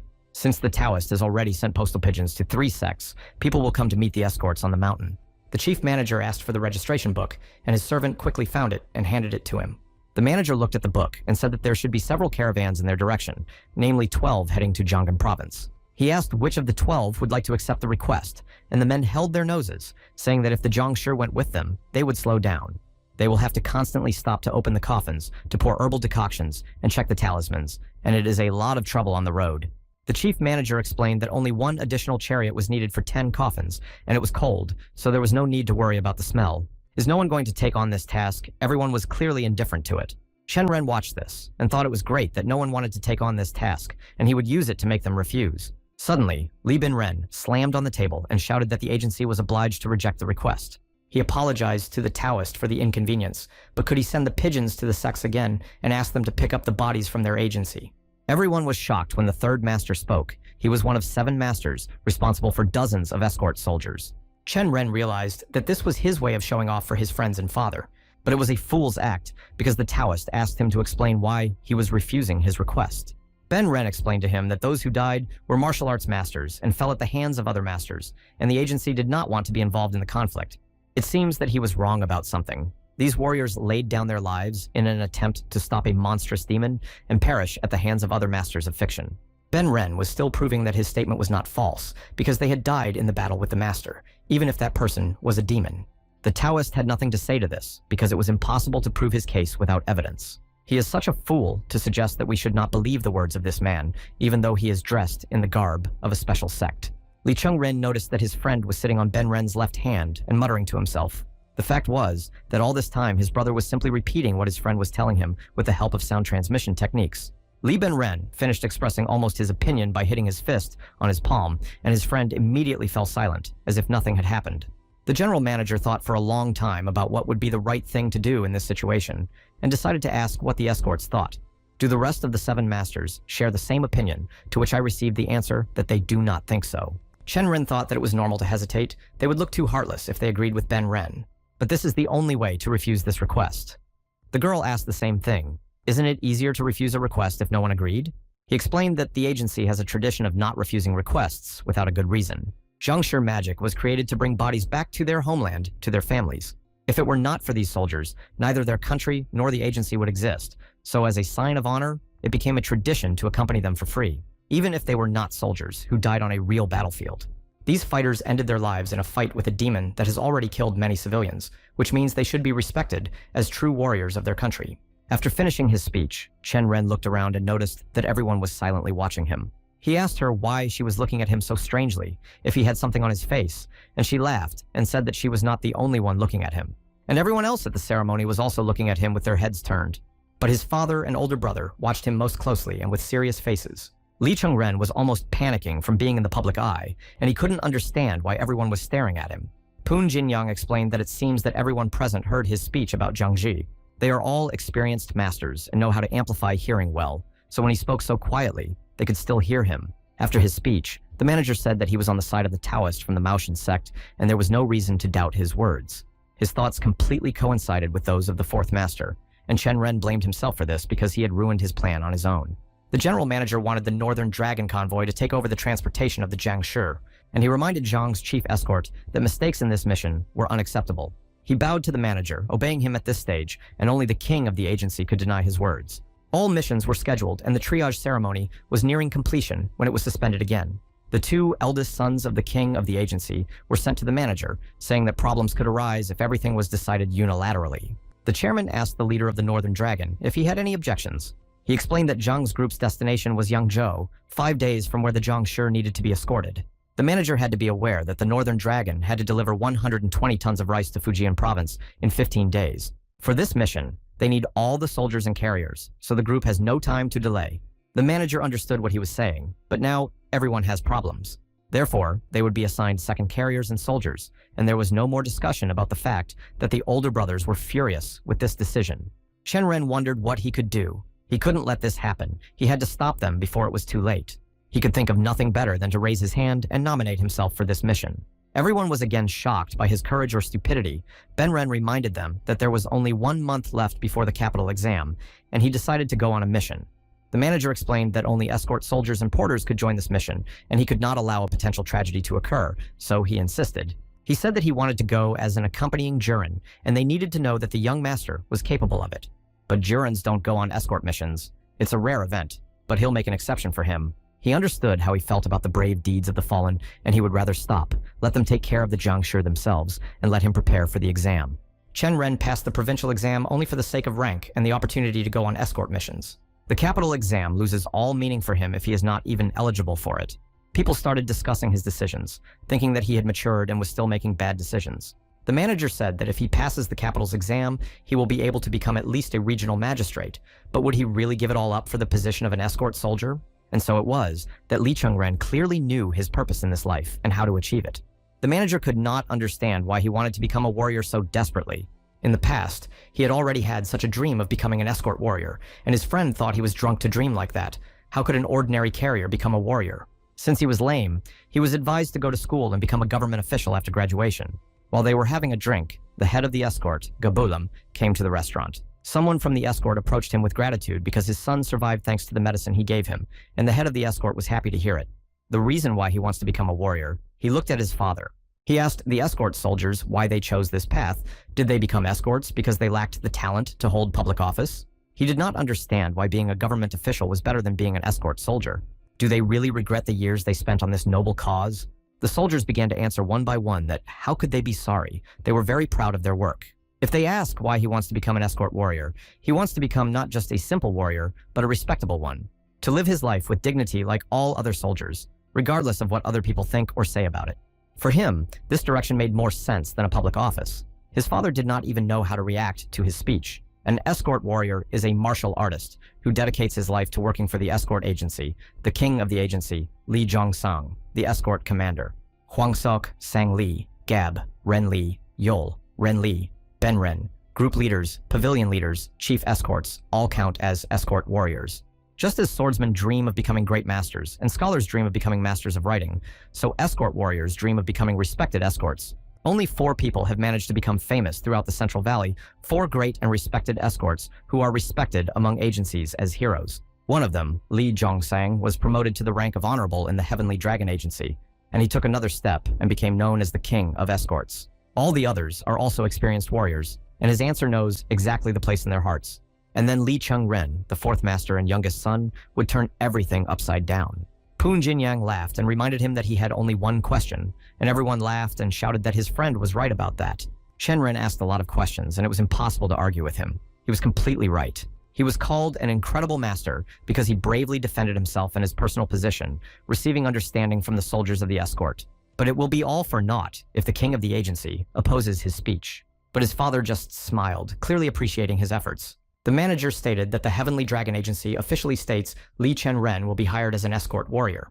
He will also join Zhang Riangi's convoy heading to the Jianyue Mountains. The 2 older brothers were talking to each other about how things had taken a very strange turn. Li Chengren could not believe his happiness. He had finally managed to become an escort warrior because he had dreamed of it for so long. The manager said that all the missions had been assigned and the ceremony was coming to an end. But before he could finish his last word, he was interrupted again, this time by Poon Jinyang, who asked to hire her as well. Punching her fist in the palm of her hand, she said that she was Poon Jin Yang, who took 10th place in the exam. She will be immensely grateful if they hire her for a mission to the capital exam. Shenren was angry. Why did she suddenly decide to go out without him? And was she going to treat him to noodles right after the capital exam? He explained that the escort mission is harder than she thinks. There is no swimming, no sleeping in the mountains and fields if they don't make it to the city by nightfall. Her life could be in danger at any moment. She said that there are people who live in such a dangerous job to feed their children and support their parents. But everyone she saw here was living this dream, even though she didn't have her own sword and wasn't so fragile that she couldn't withstand a few days of mission. And it takes 5 days to walk to the mountain, but she knows a way that will take only 3 days, her homeland of Yangzhou after all. The manager stated that crossing the rivers and mountains of the Central Plains is their job, and how can she know routes they have never heard of? He asked if he was responsible for his words, and Poon Jinyang replied that he was, without a doubt, and that he was putting his hand on it. Li Chengren noticed that she behaved like a real man, and they would have become best friends, if not for the masquerade between them. Li Zhongsang called Soksang over to talk to him and asked him what he thought about Zhongryong and whether he really wanted to become a warrior. Soksang told him that it was just bravado. He's very stubborn, just like his father, But what's the use of all this if he doesn't know anything about martial arts? But this is not a problem. The escort warrior must know martial arts to protect the cargo on the mission when it is necessary, and there are other ways to fulfill it. He feels sorry for him because his son has so many easy ways in life. If he really wants to become an escort warrior, he can go on missions, and then to become the head of the pavilion. Before, he looked like he was going to wander the world all his life, and now he has embarked on a rather difficult path for him. Song-chan agreed with the king's words and also said that he knew a second warrior of the same escort. He followed this path for 40 years and became the owner of the largest escort agency in Zhejiang province. Did he really mean to say that his son was following in the same footsteps and that it was quite spontaneous, and that since he wanted to do so, he just had to trust fate? By the way, if he becomes a respectable warrior as he wishes, he will have to fight with his brothers, whether he likes it or not. Of course, if he doesn't lose his life even earlier, like all the other ordinary soldiers. Fate is something that can only be jinxed by the gods themselves, and people can only obey. Li Zhou's son has been watching him for 22 years, and his recent actions have struck him as an ordinary father who wants to know what his son is really like. No matter how many times a worm is spun, it remains a worm, and there are worms that eat snakes and throw wild boars off their feet. For example, the spirit of heaven and earth on Mount Wuji, which is talked about throughout Jiangsu. The king ended the conversation and asked about that girl, Punjin Yang, who wanted to join the mission. Does he have any idea who she is? And Song Chang said she was too young to be famous. She has an unusual gait and was definitely trained in martial arts, but why did she disguise herself as a man? Perhaps to get closer to Chen Ren. But he shouldn't have been so worried. The king himself had noticed that they always look at each other with warmth. She is a cheerful and clean girl with an elegance in her words and behavior, and she definitely came from a rich family. Still, we can't ignore it. The king ordered us to find out more about her. He also ordered a capable escort soldier to reinforce the convoy. Sun Chan had just such a man in reserve for anyone besides Gab Ren, Yol Ren, and Ben Ren. His name is Ga Bulam, one of their newcomers, and he defeated most of the main escorts using a long sword. And he is also very experienced in Jiangsu, and he is the right person for this mission. Meanwhile, Ben Ren and his older brothers were saying about Chen Ren that he didn't even understand martial arts. What kind of speech was that? He went on a mission at a time when he was supposed to be preparing for the exam. They couldn't believe it for the best. In the provincial exam, it was real. He would have had a great chance if he hadn't underestimated the capital exam. Ben Ren said that his older brother thought too highly of him. Yol Ren asked Ben Ren if he was really going to take the capital exam. My brother did not understand what the question was about, and it was obvious because he had also passed the provincial exam. His mother could have bribed a judge to help him pass the provincial exam, and how are they going to pull it off in the capital? Are they going to go all the way to Beijing to bribe everyone involved? Gab Ren said that Chen Ren had changed a lot in such a short time, and that their father's attitude towards him had changed with him. He explained that their father had given their younger brother his meteorite dagger, which was a very valuable object. Gab Ren said that it was better for this seedling to never become a big tree. Soon after, the escort mission began, with a convoy led by Zhang Riangi, Li Chengren, and Punjin Yang moving toward their destination. The commander-in-chief of the convoy asked the fourth foreman if he was okay, and he asked why he was asking, and he said that he was barely driving. Is it strange? Chen Ren asked, and was told that yes, it looked very strange. The fourth master turned to the head of the convoy with a question. Can they take a short break? Because if this continues, soon there will be nothing left of his offspring, and he was denied this. After all, there is a clear schedule of how far they have to go in a day, and they have to reach the Chansa Valley before sunset, so you can't change the schedule because of it. Chen Ren knew that last year a new trail had been laid along it to the valley, only 6 hours away. He was just mocking him. But there's no one to blame for that. He's a fool for not learning to ride a horse. Who would have thought that keeping balance would be so difficult? The head of the convoy asked the fourth master if he wanted to get down from his horse and walk if it was so difficult for him. Just leading a horse will not be as exhausting for him as being a carrier and pulling a load on his back. The convoy heard the fourth master being verbally mocked by their commander-in-chief and burst into laughter. Zhang Riangui, leaving the convoy behind, rushed forward, shouting that they would meet later. Punjin Yang said that with such a posture, he would not get far. Chen Ren told her that he was fine for now and that he was fine. She asked him to straighten his back and shift his center of gravity to his hips, gently squeezing his legs as if he were hugging a horse. Chen Ren did everything she said, asking if he was doing everything right. The horse beneath him was rearing up, and the young master was afraid that he would fall on it, but he felt that he had to keep his balance at all times. The precious daughter of the Namgun clan was so good in the saddle, he had no time for pride. He had to learn quickly until the person lost the desire to teach him. He tried his best to keep his balance, and he thought that he could save Punjin Yang at any moment. Jin Yang taught him and supported him verbally that he would make it. Each of the animal's 4 legs moves independently, so its body has to adapt to this, and it takes time, and he asked me to teach it something else. She smiled and said that we shouldn't expect him to learn everything so quickly. How can he tell all the secrets of passing the exam in just one plate of noodles? Chen Ren said that he was giving 7 cups of noodles and dumplings on top, to which she asked if there were not supposed to be dumplings. He said that this answer satisfied her, as it was still a green liquor made from green bamboo leaves. She taught him how to hold the reins and try to keep his movements in time with the horse's swaying. Then slowly let go of the hands. If done correctly, the whole upper body synchronizes with the horse's movements, as if it were one with the horse. At first, he loosened his arms and finally felt the horse's movements under him as he should.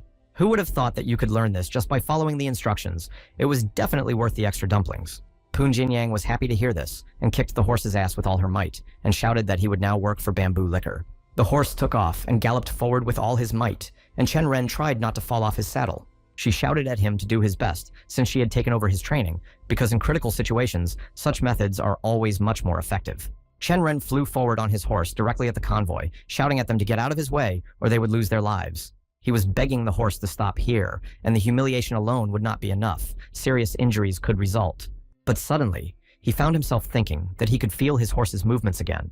But the movements were as if time had slowed down again, just like in the restaurant. Chen Ren remembered that he had superpowers with them.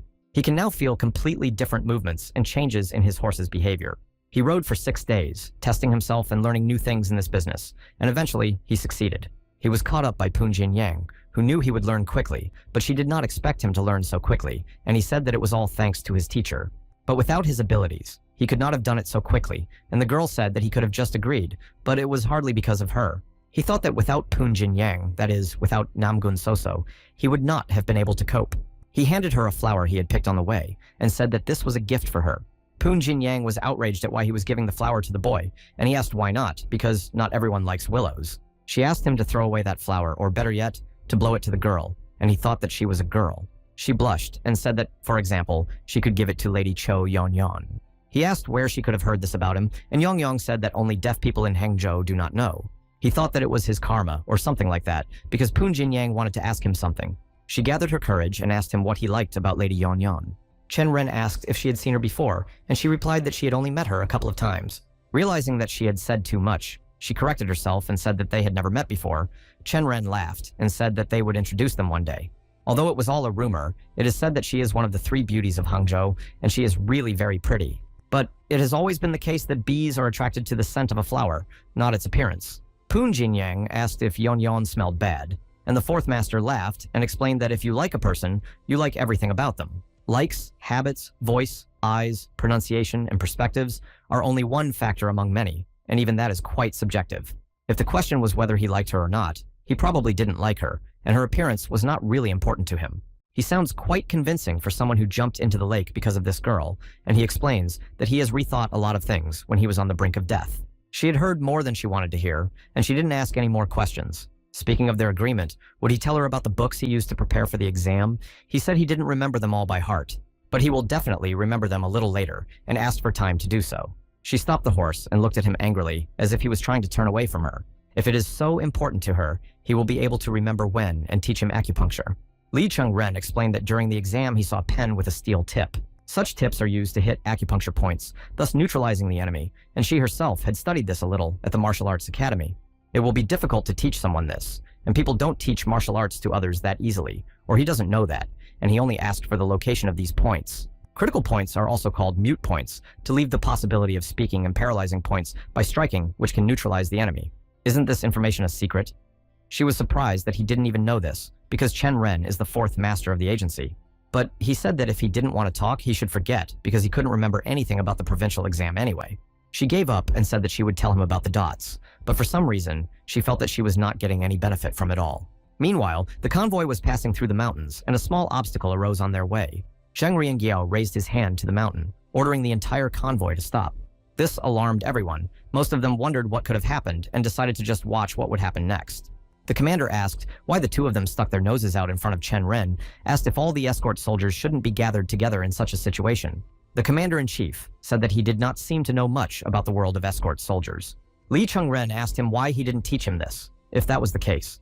The commander wanted to be honest with him, even though his words sounded a bit harsh. He said that the Jurin were no match for them either there or in the agency, let alone in the mission. And the reason was very simple. They were not useful during tasks. For example, porters could carry additional cargo, push horse-drawn chariots, cook and do laundry. Jurans do nothing at all, except bear the name of warriors. Chen Ren noticed that, judging by his words, the escort soldiers were also doing nothing. But why is he so sure that the young master does not know anything about escort missions? I wonder why he came to this conclusion. Then the commander-in-chief decided to do the following. He would ask him 2 questions. If he answers them correctly, he will fulfill one of his requests. But if he answers both questions incorrectly, then he's going to get it wrong. He and his friend are going to cook dinner together tonight, and they will have to feed all the soldiers' porters and horses. He expected something like this from Zhang Riangui, since he was a subordinate of his brother Li Yiol-ren, and it seems to him that he would do anything to destroy Chen Ren. The 4th master said that if he won, the commander-in-chief would feed everyone, and he agreed to such conditions. Zhang Rengyi asked if the master could see the branch lying in the middle of the road, which was a sign that people from Jianghu leave for those who are coming behind. This is called a hidden sign in the world. There are many types of them, but this one is used by escort people. Each of these warriors knows about it. The commander-in-chief asked what the name and meaning of this secret sign was. Pun Jiang intervened, saying that it was too much because it was their first mission. How could they know what only experienced escort soldiers know? The commander-in-chief said that it doesn't matter if it is their mission or not. If they call themselves escort soldiers, they should know this, and Chen Ren should know it even more so. The 4th master rudely interrupted him, reminding him that when a question is asked, one must listen to the answer. Perhaps the head of the escort disagrees with the words of the young 4th master. Chen Ren replied that the secret sign was called an evil tiger in ambush. After the answer, there was silence, and everyone in the escort stared at him with open mouths. Zhang Riangye was more stunned than anyone else, and even asked what he had just said. The young master repeated his answer again, emphasizing that the name of the secret sign is an evil tiger in ambush. But I had to tell you the meaning of this sign, which means that there may be an ambush in the forest ahead. Chen Ren reminded him that he would be looking forward to dinner and that he should not forget to feed all the horses. The convoy was approaching its first stop in the picturesque Chansa Valley. The commander saw that a gang of bandits who called themselves the Green Forest were resting ahead, so he ordered the soldiers to remain vigilant. Li Chengren asked Pun Jinyang if she knew how to fight with swords, and she replied that she had a little experience in it. He asked if he was a student or a martial arts master, and she said that you don't have to be a master to be called a warrior. And since he passed the provincial exam, he is now more of a scientist. Chen Ren thinks that she can handle both of these areas, and why she tries to learn to become a warrior, just like the Shaolin Buddhists. But she had a dream of creating a Murima sect together with scientists, and in order to fulfill it, she needed to pass the capital's exam. Chen Ren laughed good-naturedly and asked if it sounded so unrealistic, and he just didn't hear such a serious reason.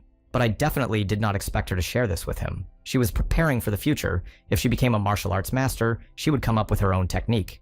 That's why she is taking the imperial exams now, while she still has time, and Chen Ren asked why she was telling him about such important things. Firstly, because she has already heard his dream, and thirdly, it will help to avoid his annoying questions about the combat techniques she will use. She may be saying it too late, but in the battle itself, she is much more talented than he could have imagined.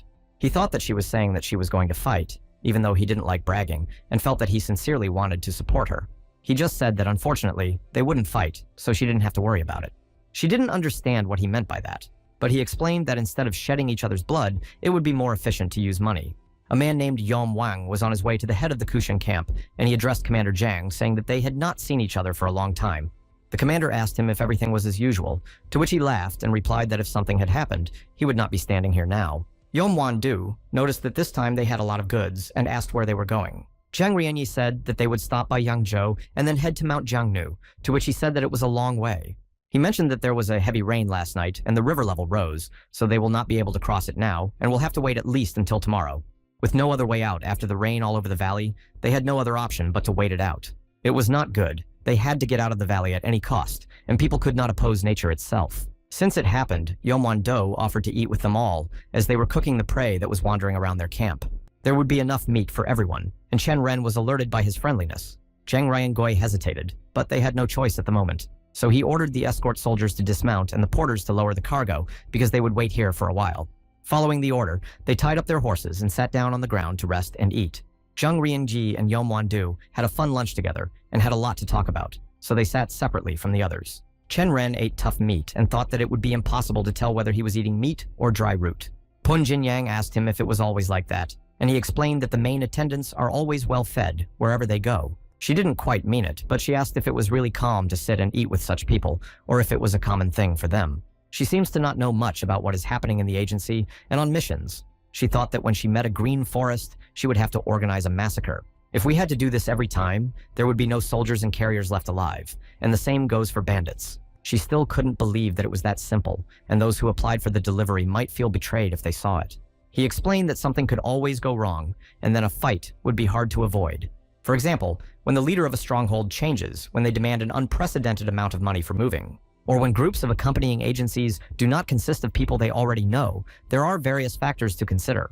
Shenren noticed that the atmosphere in the camp today was rather strange. Zhang Rianyi continued to watch the two of them for a long time. Poon Jinyang looked at him and wondered why he was looking at them, and the young master said that sooner or later they would find out. Their commander-in-chief approached them and addressed Master Chen Ren. He said that they have a problem. It seems that there is a newcomer among them who joined the stronghold after the killing of an official and his family in Jinan. But had they heard of the induction ceremony, Chen Ren asked what kind of induction ceremony it was, and he explained that between the Green Forest gang and the escort agencies allow newcomers to choose one person from the opponent's lineup for a duel when the atmosphere is tense. Green Forest calls it an induction ceremony, and their agency calls it a stupa ceremony. But the fact was that the newcomer on their side chose Chen Ren's friend for the fight. That was their proposal. But Poon Jinyang said that they really thought she was that weak, asking if there were any rules for the fight. But Zhang Riangye threw up his hands and said that in principle, there are no rules at all. But the girl was not simple and cunningly asked if she could let her opponent live in that case. But the commander-in-chief was quick to explain that this could cause great enmity between them, so it was better to end on a good note. She asked whether the fight ends when the enemy surrenders, or when he cannot continue fighting, and what happens if she refuses to participate in the ceremony. Chen Ren explained that in this case, they would not allow them to cross the river even tomorrow when the river level drops to normal, so she had no choice. Chen Ren had not participated in such a mission in his previous life, and heard what happened after they returned from the mission. The strangest thing is that there was not supposed to be any ceremony for Zhang Riangyi.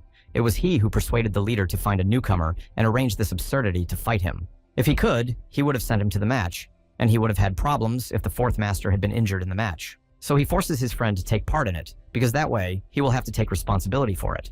But it is unlikely that he could have come up with this himself. His brother Yol Ren is behind him, and I wonder what orders Riangyi might have received from him. Perhaps he was ordered to destroy him. In any case, this is a great opportunity to prove yourself as a warrior. Zhang Riang said that he would go to the fight, and people asked him why he would go if they chose Poon Jinyang. He explained that his friend joined them by accident and had nothing to do with the escort agency. It would be more correct if he took part in the fight. He thought that this was his chance to show his skills, and he should not have missed this opportunity. And Zhang Riangui will be happy about it. He said that if he insists on it, of course he can take part instead of his friend. Suddenly, someone called out to the fourth master, apologizing for interrupting their conversation. The young warrior wanted to settle everything in this Chen Ren recognized Ga Bulam, who would have thought that they would meet here.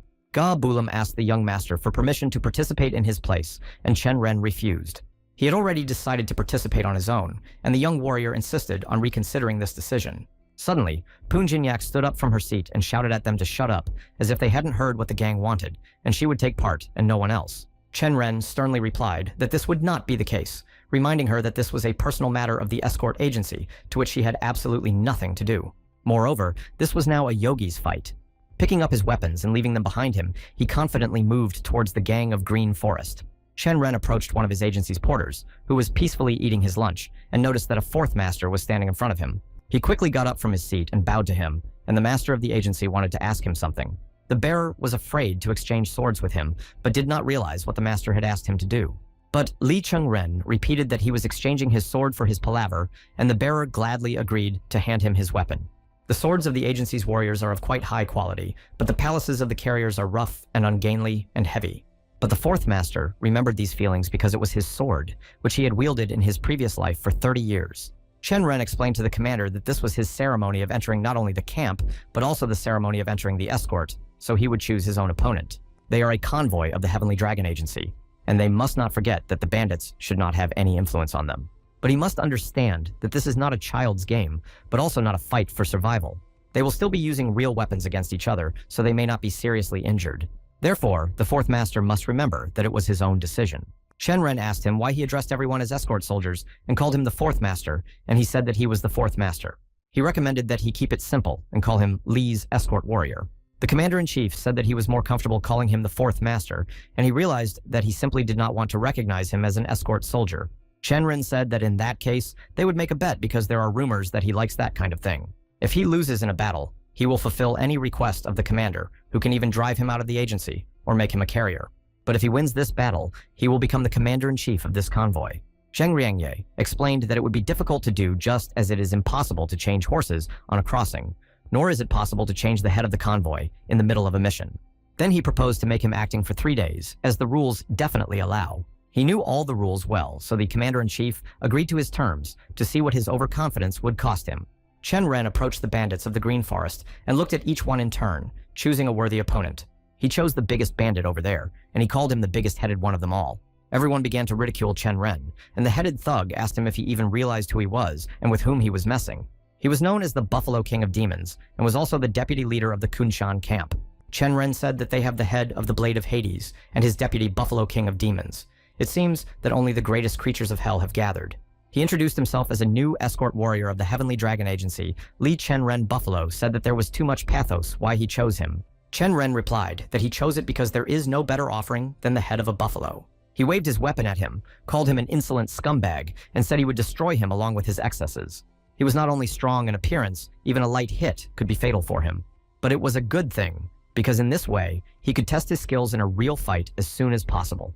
The buffalo shouted at him not to be happy that he was able to block his blow, and Chen Ren noticed that his opponent was moving very nimbly and quickly. The buffalo told him that he knew he was too weak to fight him, and with one movement, he knocked the sword out of the fourth master's hands. With incredible strength, Chen Ren flew away from the enemy and landed softly on the ground. The buffalo triumphantly walked toward him. He raised his weapon to deal the young master the last critical blow, but Chen Ren took off and counterattacked because while he was dodging his blows, he was waiting for the moment when he would be fully exposed to him. After all, people lose their vigilance when victory seems so close, and then they start acting rashly. Chen Ren caught his head in his strong hands and delivered a quick and critical knee strike right to his face. The blow was so strong that the buffalo flew away from him and fell to the ground half alive, scaring people from his camp, while Chen Ren wiped the sweat from his face, calling him a jerk. Pun Jianong had recently taught him that there are 12 important pressure points in humans. If he is not sure that he will be able to hit them, then just let him hit the enemy's face, because whatever part of him is hit will be fatal. This turned out to be a valuable and useful lesson for him, because if he hadn't known this, everything could have turned out the other way around. He turned to the buffalo, took its face in his hands, and struck it again. The buffalo begged him to stop, and he pressed on the point of its head, causing a slight concussion that would make even an elephant lose consciousness and fall. Chen Ren looked at him triumphantly and thought that he would never have thought it would actually work. The head of the convoy could not believe his eyes, wondering how he could do it. He had never even studied any martial arts, yet he dodged blows with such speed and was able to turn the tide of the battle almost at the very end.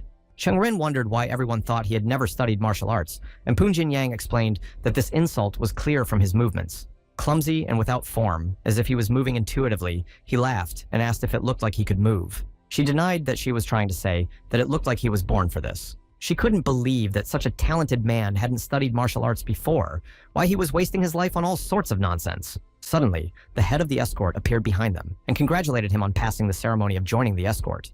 Chen Ren thanked him in return, saying that without him, this would not have happened, and how much he had confirmed his skills. He becomes the acting chief escort for the next 3 days, handing him a wine bottle as a symbol of the chief escort. Soldiers and porters are forbidden to take their own glasses on escort missions so that they do not secretly drink wine.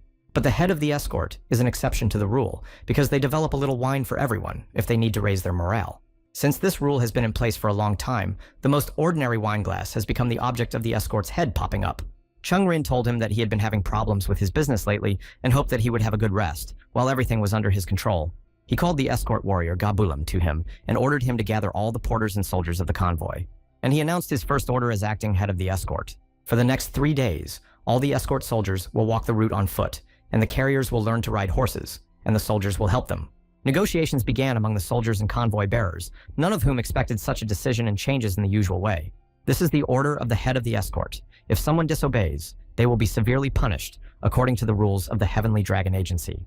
Li Chengren still remembered the last moments of his past life. 9 carriers were trying to escape while he was stalling for time, and he wondered if any of them had survived. Most of them were most likely caught and killed because they could not run away for long, and if they knew how to ride, at least half of them would have escaped. He was pulled out of his thoughts by a voice telling him that he was no ordinary newcomer and congratulating him on his victory. At the ceremony, he also said that he would let them pass tomorrow when the water level drops, and the tolls will be collected then, and they can also stay here overnight. But for some reason, Li Chengren was not quite sure about this, and Yom Wang-do did not understand why the young master had told him so. One of the bandits of the Green Forest gang ran toward them, warning them of the danger, and their leader asked what the sound of the drums was. People from the Chestnut Dragon camp were approaching them on the water with a red flag. Yomwan-do ordered to quickly gather absolutely everyone who was now in this camp. Poon Jin-young asked why they were so nervous. Chen Ren explained that those people from the Cheshwitago Dragon camp were pirates who control all the rivers in the area. He also said that if Imuji came out of the water, he would definitely not go back until he caught his prey. It seems like it will be a very rowdy time. The head of the Scaled Dragon camp, Doc Hackman, said that he had not seen Chairman Zhang Riangi for a long time. The commander-in-chief also said that they had not seen each other for a long time and asked what brought them here today. They found out that the Heavenly Dragon convoy had a problem crossing the river, so they came to help because the river is under their control. The Chansa River Valley becomes their territory from this day forward.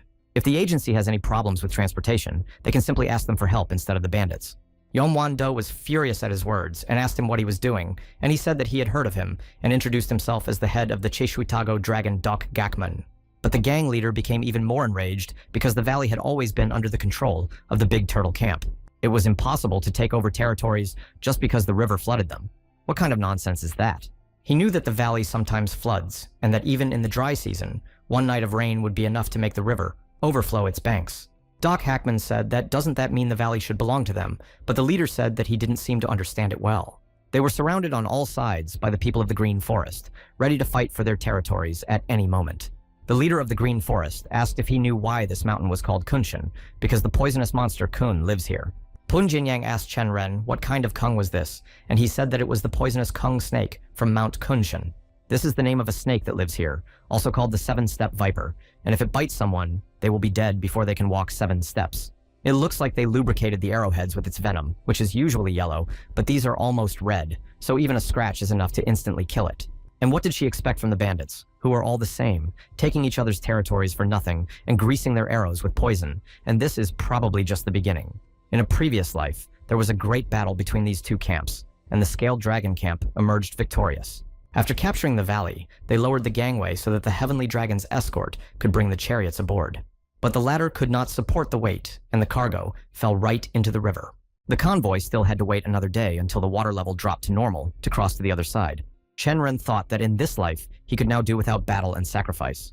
This time, everything will be different. No one will be wounded or killed. They need to get to the other side today and not give anything to the bandits. He ordered the soldiers to gather. They could not take sides. If they chose one, the other would become their enemy. Judging by the number of Scaled Dragon fighters empty-handed, they have no intention of returning. Zhang Riangai asked what the young master thought about this, since he was temporarily acting as the head of the escort, and it was he who would make the decision. They asked whether Chairman Zhang was sure that the Scaled Dragon would appear here, and he replied that it was as much a surprise to him as it was to them. Poon Jin-young asked why he was not prepared, and that it was strange that the head of the convoy was so bad with information. He replied that the head is not omnipotent. There are a lot of gangs and hostile groups around the world, and how can you predict all their actions? But he could have prepared for such a development. He is no better than Chen Ren now, and he ended their dispute, saying that he had a couple of ideas about it. That year, 50 Green Forest bandits found a way for chariots through Mount Huang'an. Traders and agencies that used to have to cross the river to get out of the valley began to use this route. Not only did they no longer have to load chariots onto ships, but the journey was also one day faster. And if the Scaled Dragon captures the valley, he will leave the Big Turtle bandits without profit. An eye for an eye, and a tooth for a tooth. But these were just guesses, and even if they were true, what good would they do? Chen Ren smiled and said he had a plan in mind. These are bags with a round-trip fare of 50 yang in each. Did he really want to give both bandits a sack? Because he didn't think it would help their situation. If they can stop the conflict and get across the river today, is an extra sack too much to ask for? Zhang Rongye didn't think it would help anyway, but since he was so confident, he had one condition. The second bag of money had to be carried by an escort soldier, because those were the rules. Gabulam put forward his candidacy, asking the young master to take him along, but Chen Ren already had someone in mind. He approached Poon Jin-young, which she did not expect at all. He took her hands and asked if she could help him with this. The escort soldiers and the leaders of the two camps gathered around the fire to discuss their next steps. Doc Hackman asked the young master who he was. Chen Ren told him to watch his language because he was not a simple warrior who came to say hello, but a representative of the Heavenly Dragon. Doc Hackman laughed and asked what the two of them wanted from them. Li Chengren turned to his friend Poon Jin-yang and asked him to give him both bags of gold. She asked him for both bags at once, and he pointed with 2 fingers and clarified that 2 meant both bags. Each bag contains 50 yangs. A total of 100 is the maximum that the Heavenly Dragon can afford. Their offer was simple. First of all, they do not care who gets the valley, so they are not going to participate in their showdown, and let them decide who is right and who is wrong. Second, They are in a hurry, so they are willing to overpay to cross the river as quickly as possible. The head of the big turtle camp knows that this is a double fee from the usual one, so let them consider it a surcharge for urgency. But Yom Van Do had already explained to the head of the escort that it would be impossible to cross the river until tomorrow, so they would have to wait until the water level dropped. Doc Hackman heard the benefits and said that his camp could help them with this right now. Chen Ren asked him how he would do it, how he would get their convoy across the river. He explained that they had a number of wooden gangways just for loading chariots onto ships. His men will take the goods and lift them aboard the ship and pull the empty chariots up with ropes. And when they are submerged, they will quickly cross the river to the other side where they can continue their journey on dry land. Chen Ren agreed to his proposal by shaking his hand and said that the fare was left to the scaled dragon. Yom Wan Do became very angry and asked if this was the final decision of the heavenly dragon. He understood that he was upset and hoped that he realized that they had no other choice, and he did not want to ruin their relationship because of this situation. How could he say such a thing right after he betrayed what had been built for years, promising that no chariot of the agency would ever pass through their valley again?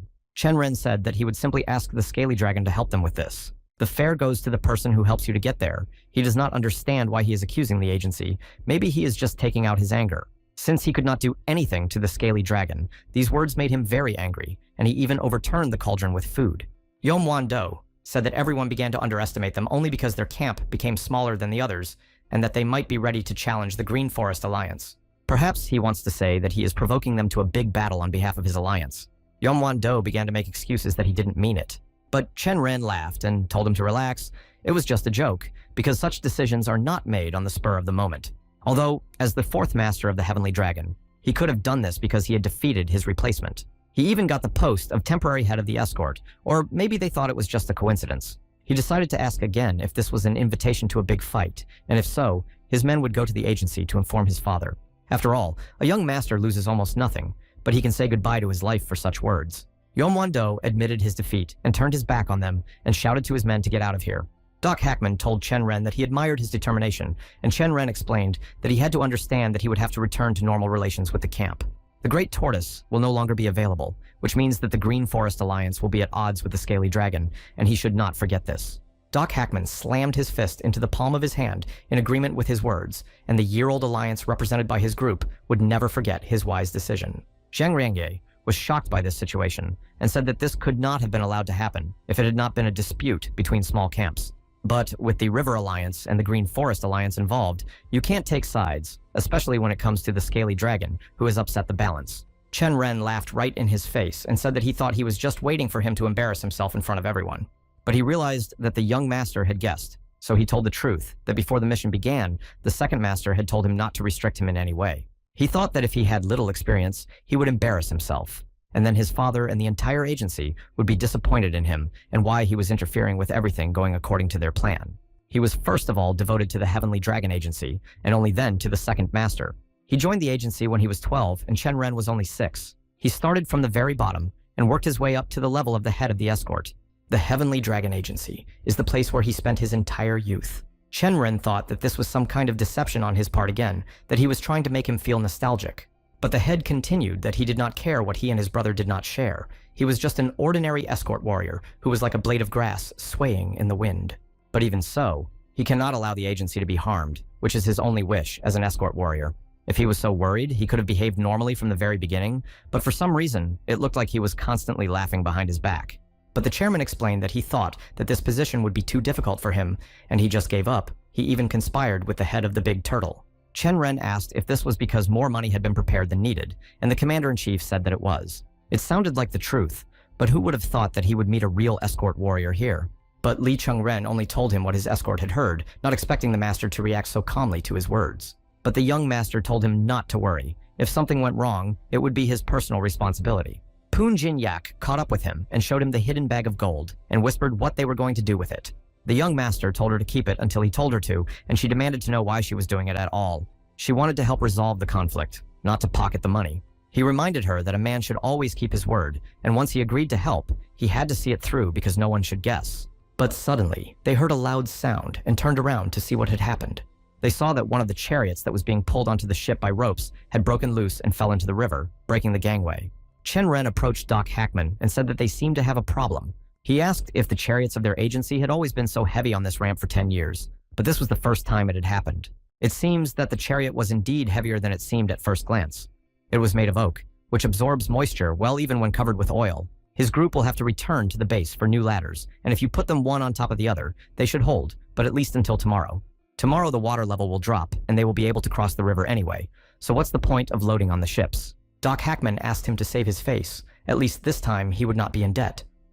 Chen Ren asked if he was offering to lose his reputation himself. Very concerned about this situation, the head of the scaled dragon asked the fourth master what they should do, but he just smiled smugly and said that he thought he had an idea how they could both stay in the black and not lose their reputations. If you put all their boats on top of each other, you will get gaps of 3 meters. If you put a ladder on top of them, you will get a kind of pontoon. In this way, they would be able to cross to the other side of the river with their cargo by horse and chariot. It was a good idea, but they wouldn't have enough ladders, even with the one they broke, if they could find suitable wooden logs. To do this, you need to climb Mount Kunshan Chen Ren said that they would do it in 30 minutes, and they would be able to do it in 2 hours. But the big turtle camp will not just stand by and watch. It's one thing on the water, but in the mountains they are no match for them. Even with a numerical advantage, the bogies will destroy his soldiers, and he can't let them because of some logs. Chen Ren said that he would simply talk to the camp leader, explaining the situation and asking for help, and that he was not ready to lower his head before the mountain monkey. The young master pointed at himself and said that he would make the arrangements himself. Is he going to do it personally, and he simply has no other options? Yomwan Do looked very angry at their last meeting, unless the fourth master was sure he wanted to leave alone. But Chen Ren was not sure whether he knew that this was the first escort mission, and if he surrendered, he would forever be a laughingstock in the agency. They don't have time to look for other solutions, they have to do everything in their power, so he asked him to return the money. He asked why he should suddenly return the money, and the master said that he really thought he would go to the head of the great turtle empty-handed. After all, they had promised so much and failed to fulfill the task. The chairman handed him back the bag of gold. If both camps are going to work on transportation, wouldn't it be fair to give everyone a bag? Chen Ren put himself in his place, and he too had to save face. He might not agree even for 100 coins, and he might want him to apologize to him. Doc Hackman asked if he really wanted to work with them for free, and the fourth foreman explained that he became an enemy of the great turtle, only so that they could get the valley for themselves. Or maybe he doesn't remember that anymore. He stood in front of them as if he were dipped in water, wondering what decision he should make to avoid being in the red. He asked Chen Ren if it was possible that he wanted to make an alliance with him again behind his back, but he replied that if he kept nitpicking every little thing, he would simply have no choice. Doc Hackman realized that the fourth master was serious and laughed out loud. He was told that rumors should not be believed, and he was the same example. He took out a bag of money and threw it to Punjin Yang, wishing him success in the negotiations, and he in turn would begin preparations with the hope that everything would go well. Chen Ren hoped that this would be the end of them. The black streak ended, and he reminded the pirate that repairing the broken chariot would cost 50 coins. They went to the negotiations together with the warrior Ga Bulem, and Punjin Yang was very visibly nervous. Sheng Ren told her to stop cowering, that the leader was a man of principle, and that if anyone realized what they were doing, they would have to negotiate. She asked what she had to do with it, and he said that she was now his accomplice. She hadn't done anything yet, but whoever was hiding the bag of money, she asked him to take it, and he said he would share it with her when he returned. Their argument about the money was interrupted by Ga Bulem, who addressed the head of Chen Ren's escort. He told him that there were people in the green forest ahead of them, but they had already seen them. One of their men approached them, saying that it was not enough for them to beat their deputy, so they also gave the valley to the scaled dragon. He could not believe that they had the nerve to climb the mountains, and humiliated the master by asking if he had any manhood left between his legs. The fourth master could not allow some bandit to humiliate him in front of his escorts, so he slapped him. The gangster was holding his bruised cheek, and the other gangster was calling him a bastard for doing that. While Chen Ren was asking them where their leader was, his friends behind him took up a defensive position to protect the young master in case of an attack. But one of the bandits had already swung his weapon at him, saying that he would not leave the forest alive, and he was prevented from doing so by the command to stop. Yomwan Do had already warned them to keep their feet off the mountain, because he had not forgotten their long alliance. Did they really want it to end badly? They were in a difficult situation, because there were only 3 of them against a gang of bandits and their leader. Chen Ren said that he had gone through so much to save him, and he was turning his swords on him in gratitude. He knew that the bandits were cruel, but not to this extent. If he hadn't intervened and asked Doc Hackman for help, they would have fought in accordance with the laws of the gangster world. Did the fourth master think that the leader was afraid of him? But Li Cheng-rin had heard about their fight in his past life. They exchanged half 100 blows, but as a result, the head of the big turtle lost an arm, and he was not particularly good at martial arts. But I should have intuitively understood the difference in skills between them, but it's better not to tell him that if you don't want to make him even angrier. Chen Ren told him that he had no doubt that he would be stronger in a one-on-one fight. But as soon as Doc Hackman is wounded, his subordinates will attack him, because if he wanted to resolve the conflict peacefully, he would not have brought the army with him. Everyone already knew that he was a ruthless thug who would not obey the rules of honor. But why did he come to him to collect the reward for preventing the battle? Chen Ren explained that he had 50 pirates, and he had only 60 men. He can be sure that he will not have even half of his men left if they clash in battle. But that doesn't mean that the agency betrayed him and sided with the Scaled Dragon, and they will regret it. Chen Ren explained that the Heavenly Dragon Agency did not even think of betraying them. Yomwon-do did not understand what he was talking about, because the fact of betrayal was more than obvious to him. The river will be dry by tomorrow, and the Scaled Dragon will have no choice but to retreat when the ships leave, so he can take men and bring in herbs and stones. Then let them transplant trees and other plants, so the soil won't be washed away, and they will have a path that won't flood until the next rainstorm. If there is an obstacle here, the Scaled Dragon will not be able to move freely and control the valley, so it was a brilliant decision. They will have to get off the ships, but the land is already the territory of the Great Turtle, and they will not have a chance. And it was true. Yomwon-do ordered his men to immediately lower and hide their weapons.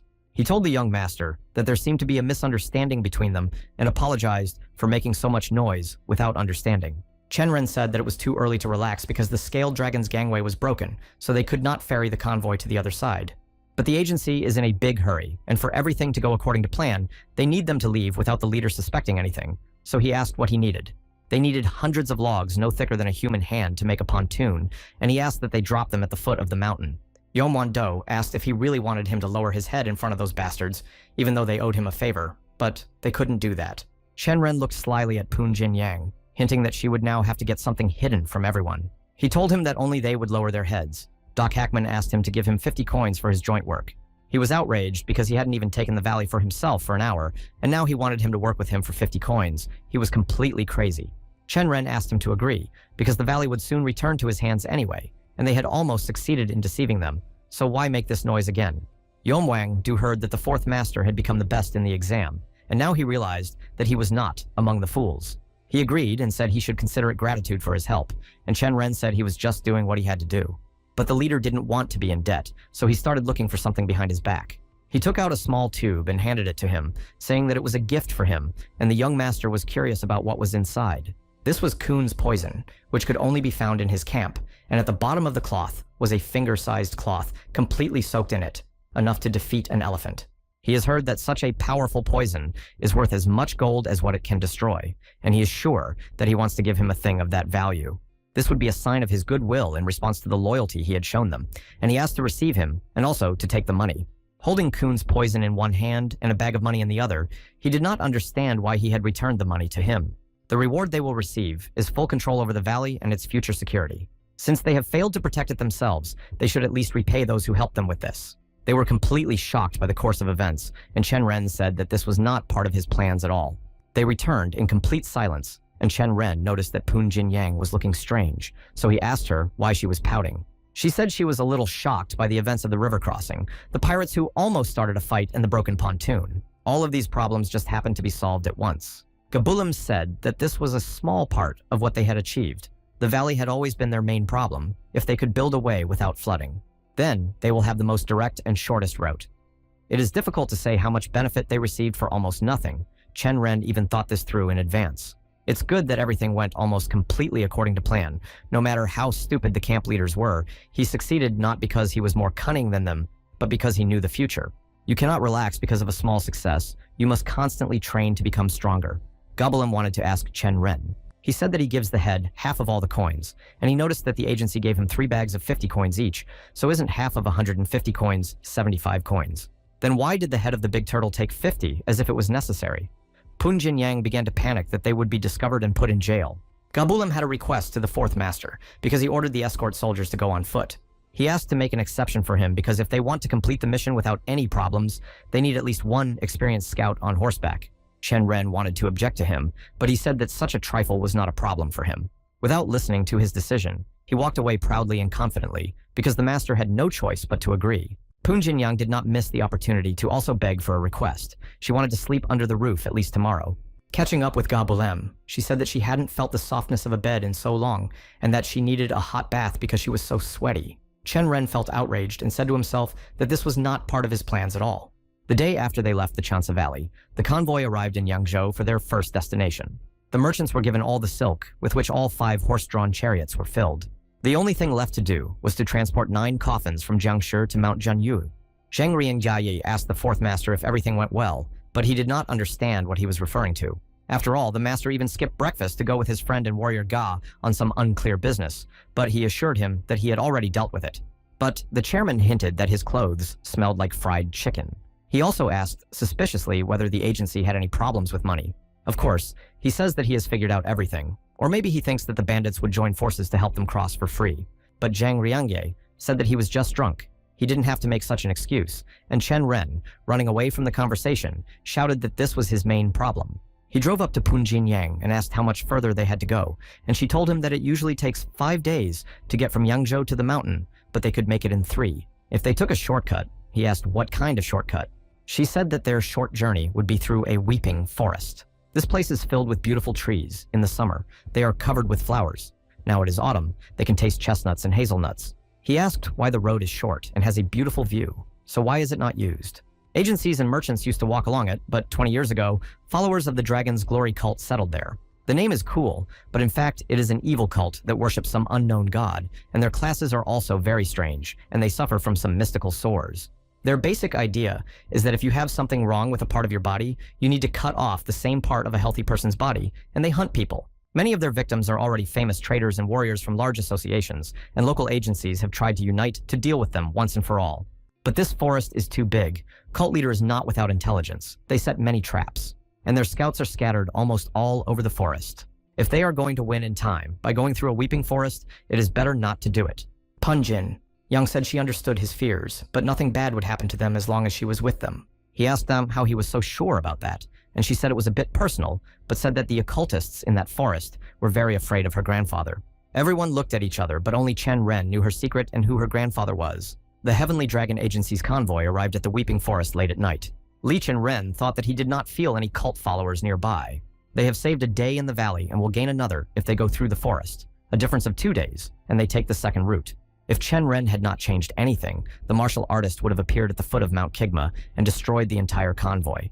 Now they are in a different place and time. He will begin to think that he has no luck left if they cross paths in this life. The chance is small, so we must not let our guard down. Gabulam approached him and ordered him to report. They examined everything within a 30-meter radius and saw nothing suspicious. 2 soldiers and 3 porters were also posted to watch, and they will change every hour. Chen Ren ordered 2 more soldiers to be added, and that he asked everyone not to light fires, and that he would personally join the first guard. Poon Jinyang said that she had said before that if they appeared, she would deal with them. She also said that it was too cold to spend the night without a fire. Chen Ren objected that there was no point in making too much noise if you could sneak out quietly. He asked Zhang Riangi how the native speakers were being trained to ride. He replied that they would soon learn. Chen Ren asked if 3 days would be enough time to learn, and the man replied that they had been training horses for half their lives. The 4th master thanked him for following his stupid orders without delay for the past 3 days and apologized for his unworthy behavior. Starting tomorrow, he will again be the head of the escort, as they had agreed, and he hopes that they will return safe and sound. Zheng Riangui did not expect such nobility from the 4th master, and could only say that he would try to keep it that way. He was asked if he knew anything about the Jiangshi they were transporting, and said that they had died in a martial arts battle in the Jiangxia Mountains. Perhaps he knows some details about the battle itself, and he has only heard that the chairman has access to information that ordinary soldiers do not know about. He asked why they were so interested, and Chen Ren had heard several masters talking in the morning about how it was not so easy to defeat a great demon. Zheng Rengye said tensely that there was no point in hiding it from them if they already knew. There has long been a legend about a mystical millennial earthworm, also called the Spirit of Heaven and Earth, who lives on Mount Wujishan on Hainan Island. It sleeps deep underground all day and bathes in the moonlight at night. On the surface, it is said that if you eat it, you will be energized by the energy it has accumulated. There is nothing strange about the existence of such a worm for hundreds of years. The problem was that it was caught. If a first-class master gets such a worm, it will change his life forever, and he will become one of the 10 strongest in the world. The first person to find it was an ordinary herbalist who had no idea what value it held, so he went around showing it to everyone until it was destroyed. As a martial arts master, he took the worm for himself, but almost immediately lost his life in the hands of a stronger master. This went on for a month until he ended up in the hands of a great demon from Jiangxi province, and it seems that he was the one who had the worm. Is it the same demon that the Taoist spoke of at the sorting ceremony? The chairman replied that it was most likely a great demon hiding in the Xiangxia mountains between Jiangxi and Zhejiang provinces, where he lived as a hermit. He was catching people and feeding them a worm. Poon Jin Yang was already jumping out of her seat at what she had heard and asked if he had really done it. The worm is very poisonous, and there were rumors that this was done to neutralize the poison. 100 masters went hunting for him, and more than half of them were killed or wounded, and the demon was also seriously wounded, so he hid in the mountains. After that, craftsmen from orthodox and non-orthodox sects joined forces to surround the mountain and set up a net from which there was no escape. This is the last thing the commander-in-chief heard about the situation, Poon Jin Yang, saying that it was a horror and asking what kind of person this demon was. Gabulim began to tell us that the old man is known as an attractive flower. Living in the Shiwandashan Mountains in Guangdong Province, despite his nickname, everyone considered him a madman. During all these events, it became clear that he was strong enough to be called a great demon. He lost only one battle in his entire life. The head of the Namgong Lightning Sword Clan, Namgong Yuyong, was wounded by an imperial sword technique and left with a scar in the form of lightning on his face. Chen Ren thanked him for telling him and hoped that he would be caught soon, but it was getting late, so he suggested that they take a couple of sips of wine and go to bed. He gave his last order and passed the throat to Zhang's chief escort. But suddenly there was a strong, unexplained explosion, and everyone was scared, and Gabulim asked if the fourth master was okay. Li Chengren said that he was fine, but he was thinking about what could have happened to the chariot. Suddenly, one of the 9 coffins magically rose to the top and froze in midair. First, the Jiangshi's hand broke out of the coffin, and then his hands tore open the wooden lid, showing everyone his face and asking where he was. Having completely left the Taruna, the Jashni was heading towards the escort convoy. He said that he didn't care who was here because he would kill them all. The head of the convoy gave the order to take out weapons in a 6-sword formation. They needed to suppress the Jiangshi. All the soldiers of the escort rushed in front of the Jiangshi to attack and neutralize it. But as it turned out, this Jiangshi had so much strength that he easily threw all the attackers away from him in different directions. Zhang Riangaiai swung his sword at his legs, and he jumped up at the same moment, as if he knew where he was going to strike. The Jiangshi, in turn, jumped up unsteadily and attacked the commander-in-chief from the air, stretching out his bony hand and grabbing him by the neck. Li Chengren was about to rush to his aid, but someone's hand stopped him. It was Gabulim's hand, and he explained to the young master that it was a bad idea because the situation was very bad and that he should stay away from him. All the soldiers of the escort were very worried about their commander, who was frozen in midair in the outstretched hand of the Jiangshi. Forbidding the fourth master to come close to the battlefield, Gabulim, drawing his sword, rushed to rescue Zhang Riangi. He moved right at them, using his 18th movement grab technique. Quick as lightning, he slipped behind his head and just touched his hat, thus giving him a warning, and turned around to see his face. Now the Jiangshi held in his hands not only the commander-in-chief, but also the escort soldier, Gabulim. Everyone said that it was impossible, but the fourth master ordered them to move away from them 10 steps at once. Chen Ren approached him and apologized for not recognizing him immediately and thus showing him disrespect, saying that he had been expecting him. The attractive, respectable flower was not expecting this, wondering how he could recognize him while still holding the soldiers in his arms. He asked who he was, and the master ordered him to let his comrades go so he could introduce himself, and he promised that he would not regret it. Attractive Flower tightened his grip on the necks of the convoy soldiers, wondering if the bastard was going to bargain with him. If he wanted to destroy them, Chen Ren said, he would have done it a long time ago, and they would not have been able to hide from him anyway, so why complicate things? He handed him a bottle, saying that it was a trifle on his part, but asked him to take it and quench his thirst. He huffed and agreed, having first thrown away Commander-in-Chief Zhang by force. While the attractive Flower was greedily drinking wine, the escort soldiers rushed to save the commander-in-chief. After quenching his thirst, he asked if it was Shaoxing wine, since they were rich. Why did they carry such junk with them? He said that it was enough to waste his time, that he should tell him how he recognized him, and that he was interested in him and had been waiting for him. It would be better to tell the young master everything as it is while he is finishing the wine if he tries to escape, or his answer is not satisfactory. At the same second, he kicked a stone from the ground, which hit a tree right behind the young master with incredible speed. The tree broke and fell from such a blow, and the attractive Flower said that this would happen to his head. Chen Ren had heard about the battle in the Shaanxia Mountains and tried to analyze everything from his point of view. If he had been seriously wounded, how would he have avoided the grid tactics? The best and only way to get the millennial worm out of there was to place it in the body of a dead soldier. Then he would erase all the remnants of his energy from his body, go far into the mountains to heal all his wounds, and after a while, break through the encirclement too. He took the worm, but miscalculated in that he did not think that it would turn into a Jiangshi that they would transport. He noticed that this was not his real face, was it? He asked the master if he thought that there might be a worm in one of the Jiangshi, why he opened them to test his guess. He explained that to do such a thing for his own benefit would not only be disrespectful to the soldiers who laid down their lives for his well-being, but also an insult. The sect that asked them for help had a scar on Pretty Flower's face, and he said that he was an interesting guy who could deceive thousands of people. who came after him into the mountains, and a soldier of the escort took him and bit him, but that's why he was waiting for him. Chen Ren saw that the attractive flower had shown his true self, which meant that it was time to act immediately. He launched a large pillar of bright light, which then divided into many small ones that froze together in the air.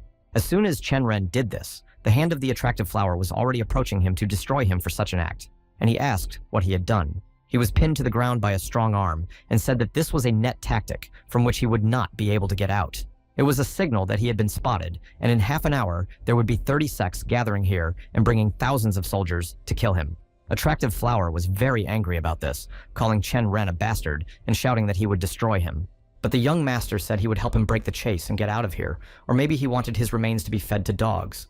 After he loses a battle with 1,000 soldiers, just to try to break through with a worm, his words made him think about it. Attractive Kvitka said that at first he had led him into a trap, and now he was offering to help. Li Chongrin told him all this, but he had one condition. He asked to give him half the energy of the spirit of heaven and earth. He just laughed in his face and said that he remembered him. When the Taoist brought him to the Heavenly Dragon Agency, it was there that he made a speech about how even if they had died in the war, it would have been the soldiers of that country who had died. There would be no agency, and since they made such a sacrifice, they should not be accompanied by it. And now it turns out that he not only used the fallen soldiers as bait, but also did it for his own benefit. Everybody called him the Fourth Master, but is he really the son of that old king of the agency? How could such a great warrior have such a crook? Although he likes it better, he agreed to give up half of it if he got him out of the trap. But he is not going to let the rest of the escort soldiers go. Chen Ren swore to him that if one of them did not survive, he could not expect help from him. He knows how to blackmail, but it won't work on him. First, he will kill everyone and then tear out his tongue and ears so that he knows that it is better not to say some words. Pun Jin, Yang shouted to him that the lightning sword was on its way to him. After all, he was involved in the establishment of a grid from which there is no escape and will most likely arrive here soon. The attractive flower turned in her direction and asked her who she was and why she was dressed as a boy. All the soldiers of the escort looked at each other in confusion, not understanding how a girl could be among them and how they had not noticed it. Since its essence has already been revealed, she took off her hat and said that she thought that words alone would not be enough for him, and she raised her sword to the mountain. She used the same technique that her grandfather had once used on the attractive flower, thus showing her strength in front of him. Everyone had not yet recovered from the news of the girl in their convoy, and was now marveling at the lightning sword technique she had performed. Attractive Flower asked who she was related to Lightning Sword, and she said that it was very good that he remembered this technique. Letting her hair down, she said that Namgun Yuan was her grandfather, and now he must understand that these were not empty threats. Zhang Rianji and Gabulem simultaneously thought that they were looking at a really young girl. She wailed that if he destroyed the young master, she and the rest of the warriors would lay down their lives and fight back. They have virtually no chance, but they will definitely hold him for 15 minutes. All the soldiers supported the young girl and stood behind her. Taking a defensive stance and putting her swords forward, she shouted at him to make a decision as soon as possible. He started counting to 10, and anyone who didn't get out of here in time would be left without a head. Zhang hurried to the master, but he just put his hand forward, ordering to take people away immediately. As time was running out, the commander-in-chief had no choice but to obey his order. He ordered all the things to be left there. The porters who cannot run fast will ride the soldiers in the 6-sword formation they leave the forest. Even without this freak, this forest has enough enemies, and the sect's followers specialize in oppressing martial artists. It was good that Chairman Zhang Riangyi did not argue and carried out his order. After all, in a normal situation, an escort soldier would never drop a load, and his group's reputation would be forever tarnished.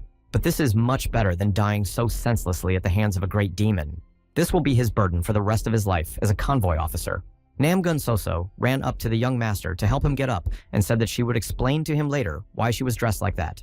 He yelled at her that this was not the time for fooling around, that she had to get out of here immediately, and she said she had to stay, and he kept pushing her to leave. Soso said she appreciated his desire to protect her, but if she did not go with him, there could be many more victims and he would need her knowledge of the area.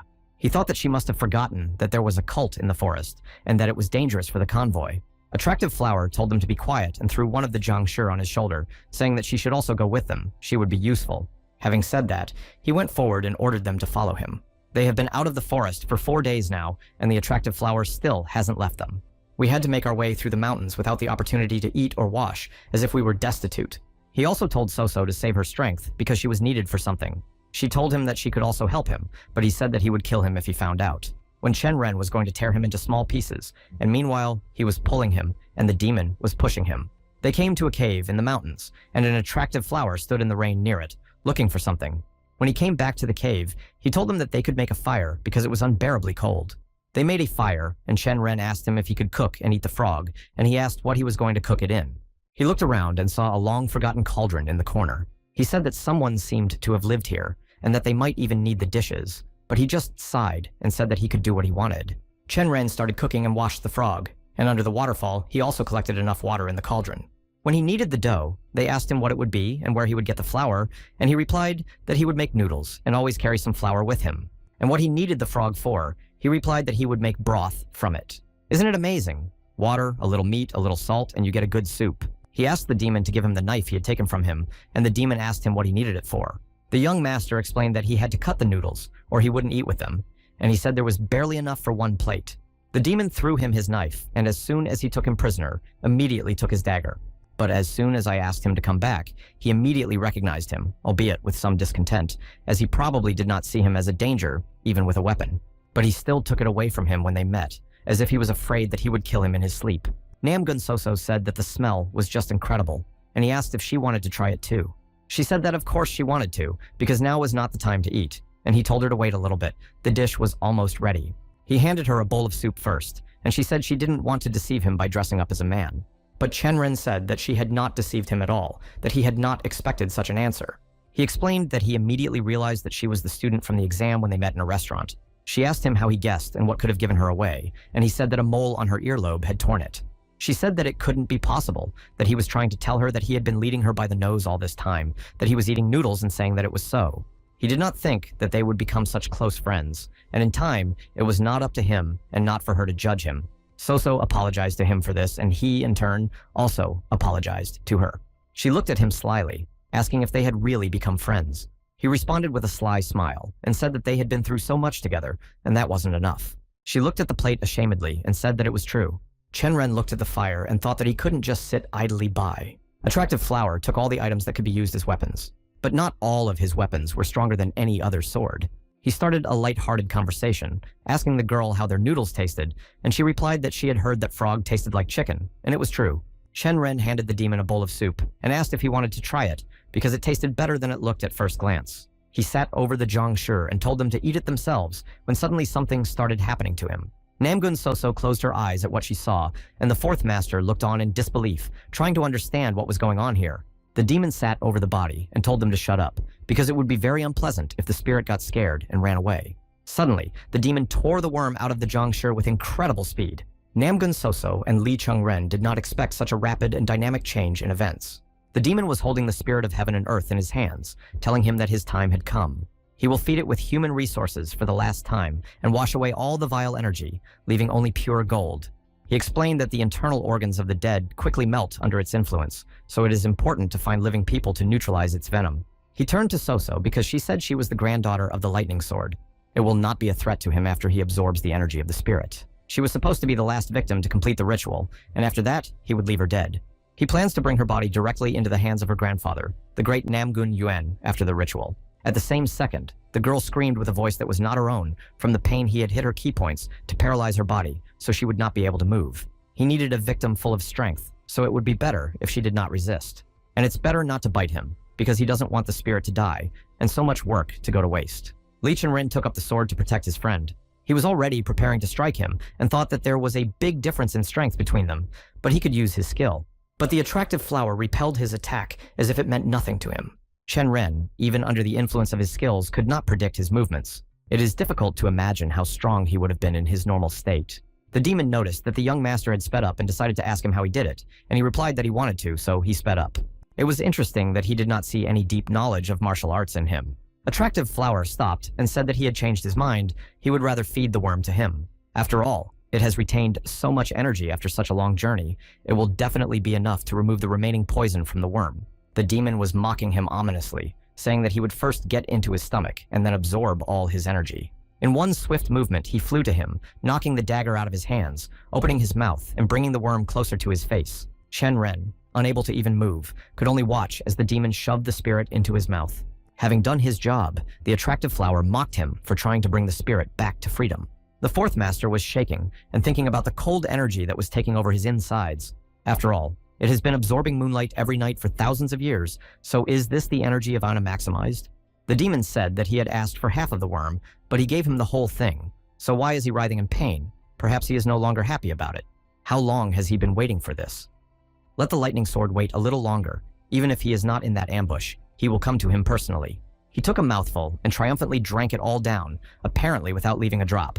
But all the wine he drank went to his head because he was very inattentive, turning his back on them. Chen Ren was a little upset when he wouldn't eat his noodles, but he left his throat unattended, so he had time to add poison to it. He hoped that the demon would pay for his sins in the next world, so he swung a dagger at his back. But the still strong demon threw him into the wall with one hand, as if he weighed nothing. He asked me not to overplay my role. Did he really believe that it would be so easy to leave his life? The attractive flower was sitting in a meditation pose, and the young master immediately realized that he was trying to redirect his energy to suppress the poison. We could not allow this to happen. We had to destroy it at all costs, not only with a knife that could be used as a weapon. He poured boiling soup on his face and asked him if he liked his noodles. Since he was not a resident anyway, he could at least talk to him. Chen Ren had heard that he had lost to the lightning sword in just 10 steps, and that the venom of the Kun snake from Mount Kunshan was to blame. They say that after being poisoned with it, a person will not walk 7 steps, as he thinks it will destroy him, rather than 10 steps of his grandfather, or maybe he will not make it because of the poison. Namgun Soso asked Chen Ren what he was doing now. He said that he was destroying him with his words, but that wasn't what she was asking. She was wondering if he was okay because he had eaten the spirit of heaven and earth. He wondered what had happened to him, and the effect of the worm's venom quickly disappeared. He felt as if he had carelessly entered a deep cave in which he had stumbled upon a beast that was waiting for him. But suddenly he felt a fire in his chest again. Namgun Soso was quite afraid for him. It was the same energy he felt in the restaurant when he first learned about his skill. But no, today it was much hotter than then, and he even thought that at this rate it would be fried to a crisp. It seems that the yang energy from the bamboo scroll and the yin energy accumulated in the spirit of heaven and earth were fighting inside him. The struggle of the two energies in my body was like a hurricane, and I felt as if I could not stand it. After the internal struggle, he sat and wondered what energy in him finally won the scroll. Or maybe the worm, or maybe they rubbed each other a little. Chen Ren saw that Soso was lying there, not moving at all, and it scared him. He also noticed that the demon was still sitting in the same position, as if he hadn't stopped him from collecting energy. Strange things were happening to Soso. She was breathing heavily and her body was cold. She froze because she was paralyzed by the demon and could not move, and he asked her to be patient, just a little longer. Chen Ren lit a new fire for her, closer to her, so that she could warm up. The girl felt much better from the heat, but her body was still paralyzed. The young master thought that he needed to heat water in the cauldron. Looking around for the cauldron, he noticed that the demon was still sitting in a meditation pose. Chen Ren was shocked that the old man was still alive. Picking up the cauldron from the ground, he swung to strike the demon's head. But the attractive flower stopped his swing with his hand and asked if he was still alive after eating the worm. The young master smiled and said that it was very tasty. These words and the fact that the energy did not destroy him enraged the demon, so he rushed to attack the young master. It looks like it somehow dissolved in his body, but it's even better than poison. There was only pure energy left. The demon was strangling the young master, threatening to drink his blood to the last drop. He asked me not to move because he would do it very quickly, and the young master restrained him as best he could. But something went wrong. The demon's eyes rounded, and he asked what the hell was going on. Chen Ren was no longer lying down, but slowly got up, pushing the demon away from him. He hit his head against his and told him to get away from him. The demon was defeated and only rubbed his broken nose, and Chen Ren wondered how he had done it. He looked at his hands and thought about what had happened, because he hadn't even really trained, so maybe it was the effect of the spirit of heaven and earth. The demon explained that the energy of the poison accumulated over 1,000 years, if you use the right techniques to circulate it, can make you one of the strongest. But he has only pure strength now, compared to a whole herd of wild bulls. Does he mean to say that he has become much stronger? Energy alone won't turn him from a sheep into a tiger. Chen Ren asked if he trained hard, he could become one of the strongest warriors in the world. The demon said that this would not be the case, because his dreams would not come true, because he would not come out of this cave alive. Chen Ren was not afraid of his threats, but only said that it was so strange that the demon doesn't look like a tiger anymore, more like a wild, aggressive cat. An equally attractive Chen Ren stood in front of the attractive flower, and now he looked much more powerful and stronger, and he told him to attack him. The angry demon attacked, but Chen Ren, realizing his power, was much more confident than before. He dodged the attacks, thus enraging the old demon even more. Pausing for a second, he realized that the effect was not only from the worm's energy, but the scroll's power had also increased. The only problem was that his body could not yet reveal all that inner potential.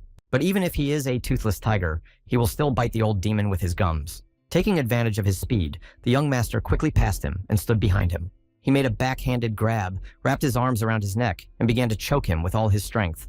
The demon asked him how he was able to take advantage of him and asked for mercy, and Chen Ren said that this was his end. let him feel what the people he destroyed felt. After a while, Namgun Soso came to and could not believe her eyes. A destroyed demon was lying in front of her, and she asked what had happened. Chen Ren told her that he was already in that state when he woke up, and that he was probably in so much pain that he killed himself. The girl breathed a sigh of relief and said how good it was that those bandits had given them poison. She was also interested in why he was still completely fine if he ate the worm. He said it was not that easy. She looked at him suspiciously and asked if it was really that hard. Chen Ren said that he put 2 fingers in his mouth and then threw up, and even saw the frog they were eating. He knew she would be surprised, and asked him if he had to hide the fact that he had absorbed the spirit of heaven and earth. Judging by what the demon said, his blood is an elixir filled with energy until he learns to control it. He is literally a mystical creature. In the human body, if someone finds out about it, they will be hunted. Namgun Soso told him that if he was cold, he should put on the clothes made by the demon. He didn't want to do it, but he didn't need the clothes as much as Chen Ren did. As he was undressing the attractive flower, he came across a rather interesting thing on his body. Soso screamed that this could not be, asking her friend for the dagger, who anxiously and carefully handed it to her with yoga. She struck the meteorite dagger with all her might, but it left only a single scratch. A normal sword would have broken long ago. Chen Ren, not understanding where she was going with this, asked what it meant. It was a super strong armor made of sacred dragon scales, a wealth inherited by a demonic cult that lived in the Shiwandashan Mountains.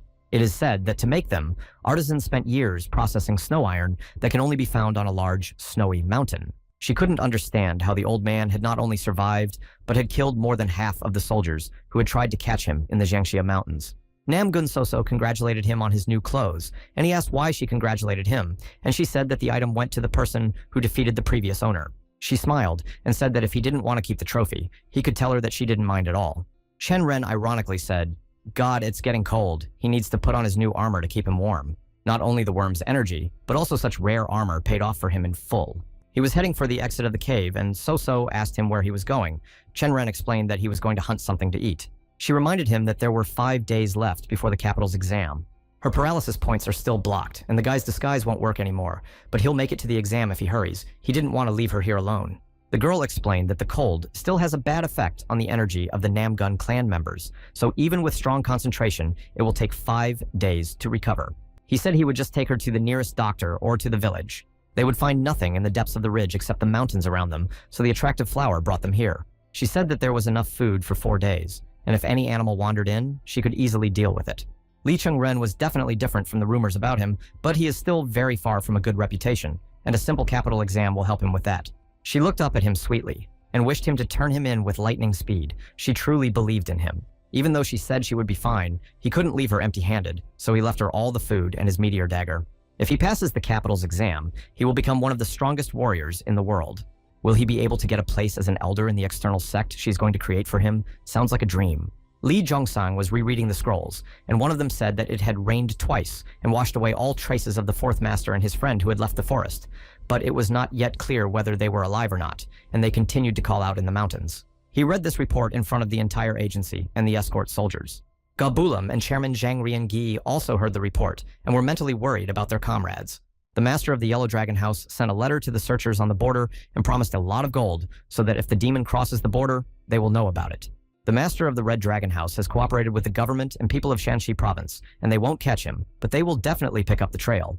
The master of the Blue Dragon House sent their portraits to the Hao Clan beggar sect and to the 7 assassin sects of the Central Plain, and the army and government were involved in the search. After listening to their reports, the king of the agency reminded them that they had forgotten that they had to capture the beautiful flower alive. One of the soldiers came up to him and told him that the magistrate of Hangzhou was looking for him and asked him to tell him that he could only speak to him personally. His older sons were outraged and told him that it was not the time for guests, so he should send him back. Li Yolriang was angry that he had come again with soldiers like the previous time and insisted on meeting the damn old man. But he was brought in by his father's stern voice, who told him to show respect for the board representative. The magistrate was led in and escorted to the king, who, as always, greeted the king in good humor and asked how he was doing. The king said that it had happened before, and the magistrate said that he would help him forget about the anxieties that caused his headaches. He offered him the same drink as the previous time, but the king of the agency was in a bad mood and immediately asked him what business he had to see him. Just like the previous time, they laid out a carpet and set up a table with tea, and he began to read the text. Everyone listened carefully to what he had to say, and he said that on July 8th. Li Zhonsan, the father of Li Chenren, born in Hangzhou, is to appear, but when they received the order of His Imperial Majesty, they stood with their mouths open, not believing their ears. The chief manager reminded the king that he should show respect, since it was from the emperor himself. Li Zhongsang punched his fist and said that he was accepting His Majesty's order. Li Chengren was born on July 8th in Hangzhou. He passed the capital's exam with the best score, which no one expected, which meant that the fourth master was alive and had passed the exam better than anyone else. Li Zhongsang's family, which had raised such a great talent for the benefit of the empire and the country, receives 100 gold yangs and 16 hectares of land. The magistrate handed him the land documents and congratulated the king of the agency on his son's success in the capital's exam. He warned him that the news was good, but he did not believe it. But the king still could not believe that his fourth son was alive. Suddenly, an unknown man on horseback burst into the agency, disrupting their ceremony. The escort commander ordered the horses to stop, but Li Gabren told him not to do so and to lower his weapon because they were not enemies. Namgun Yuyong's grandson, Namgun Seok, visited their agency. Li Gabren greeted him saying that he had arranged a surprise for them and asked him what brought him here, and he replied that he had come to meet the king of the agency. The first son asked if something serious had happened, and he said that he would like to tell him the news personally. Gabren introduced him as his friend, Namgun Si. Okay, he is the grandson of the head of the lightning sword. Family Namgun Yuyong King also asked what brought him. Seok apologized for showing up unannounced, but he brought urgent news with him. He told the king that his youngest son, Li Chengren, was alive. His sister was also fine and had already returned to her home, and the king asked what he meant by his sister. The attractive flower wanted to cross the Yellow River and head north, but his sister and Li Chengren were able to escape while he was sleeping. After that, the fourth master rushed to the capital to take the exam, while his sister stayed behind and spent some time recovering from her injury. She also said that his son risked his life to protect her from the beautiful flower, so his grandfather told him to personally come to thank him and invite the agency king and Chen Ren to their clan's main estate. On behalf of his grandfather and sister, he expresses his sincere gratitude to the Heavenly Dragon Agency. Everyone present began to congratulate the king of the agency on this event. The chief manager laughed and said that the young master had done so many things, but he was nowhere to be seen. Suddenly, the fourth master proudly rides into the agency on a horse in person. After a hard and long journey, I soaked in a hot bath and thought about how there is no place like home. It might sound strange, but the capital's exam was much easier for him than the provincial one. He knew all the answers of the best examinee from his previous life, and they had 2 identical answer sheets, but he was 2 hours faster. So, this played a role. They definitely thought that he had cheated from him. He did not feel guilty about it. Because if he had passed the exam, he would have become a magistrate of Hangzhou in 10 years and would have caused great problems for these lands. But this will not happen in this life, even though he did not know whether there would be changes for the better if someone else became the magistrate. Chan Sam asked if he could have some hot water, but the young master refused, telling him to rest. The servant exhaled and said that he had already rested while he was away, but he could have sent a carrier pigeon from the capital because he was very worried about him. Chen Ren explained that he ran for 5 days without sleep and rest and then took the exam. Does he really think he had any strength left in him to do so? The servant asked him how he was able to return to the agency so quickly. Usually, it takes 20 days to get from the capital, but he got there in 5. Chen Ren received a golden badge with 3 horses on it. Chan himself looked at it and asked what it was, and the young master said that it was a badge he had been given. He moved along the big canal and showed it at every transshipment point, and they would give him a fresh horse at that time. The servant said that he was not a representative of the board, so why did they give him this badge in the first place? And the master said that it was a long story. This is the owner, Kim Bul-wee, Deputy Minister of Personnel, who introduced himself as a student of Li Jong-un. The Deputy Minister of Personnel asked him if he was John San's son. Even the magistrate of Hangzhou behaves cautiously with the king of the agency to think that he is just in front of a person who can say his name so calmly. He told him to raise his head because he and his father hadn't seen each other for a long time, but they were on good terms, and that was the only reason he was allowed to meet him. He had heard that the young master had passed the exam with the best score all in his father's name, who would have thought that John San would raise such a young dragon before they met. But the last thing he expected was that he would use his son to gain influence in the management. Chen Ren thought that many different meanings could be caught in his words. It was not a casually spoken phrase, but a dangerous remark with a life at its end. They stopped, and Kim Bul-wee told him directly that he shouldn't even expect to get a place in the management in the near future. Even though he passed the exam on his own, it does not mean that he will get the position because new people are recruited on a need basis. Over the past 10 years, there have been many worthy students from good families in Jiang'an province who have been given positions, so there have been too many scholars and officials. Therefore, they had to compromise and not give important positions, even to those who showed the best results in the exam for all, without exception. Chen Ren pondered the minister's words and realized that they were not meant to comfort him. He also noticed that he started talking about politics for a reason. He thought that he had already used the existing system enough for his own benefit, so there was no point in resisting and insisting on getting the position. He realized that he was already living proof that the Hangzhou-based Heavenly Dragon Agency had irreplaceable talent, and he would return home and build on his father's work. But the master asked if he had misunderstood him, and he almost directly said that his attempts to become a scientist would go to waste. Chen Ren told him that he understood and that he could plan anything, but he wanted to ask him for one small thing. Can the fastest riders notify all the transshipment points in the area that he has become the best in the exam? Chen Ren's family was at the origins of the Murim, and those who passed the imperial exam or were members of the government were always highly respected. That's why his father wanted him to pass it, even if he didn't place well. He will almost certainly be upset when he finds out that he missed the opportunity to become an official, despite the fact that he passed the exam better than anyone else. But if my father realizes that the deputy minister helped protect their pride, he will definitely be very grateful. It could not have been that their relationship was at fault, but that he or his family had received a large bribe from the Heavenly Dragon Agency. After all, if you want to leave the best person out of the job, you have to compensate for it somehow. Kimbo Lee laughed and then burst out laughing at his words. The young master did not know what exactly made him laugh so much, so he stood there in complete confusion. If he wanted to educate a person with such talent, the deputy minister would not be able to sleep if he sent such a young man away empty-handed. His opinion has changed, and if he insists, he can help him solve this problem. If a young master says that everything is the will of heaven, then he is the one who can make even heaven sleep. Chen Ren even got a shiver down his spine. Is this old man really that strong? He could not even see the limits of the power of the deputy minister of personnel. So he said that everything was fine. He understood the important tasks performed by the department. He was still young and stupid, so he was not ready to take on such responsibility. He begged him to return to his father's shadow and deal with the internal affairs of the agency. He had heard that Chen Ren was no ordinary young man because he was the best in both exams, but he could not imagine that he was that good.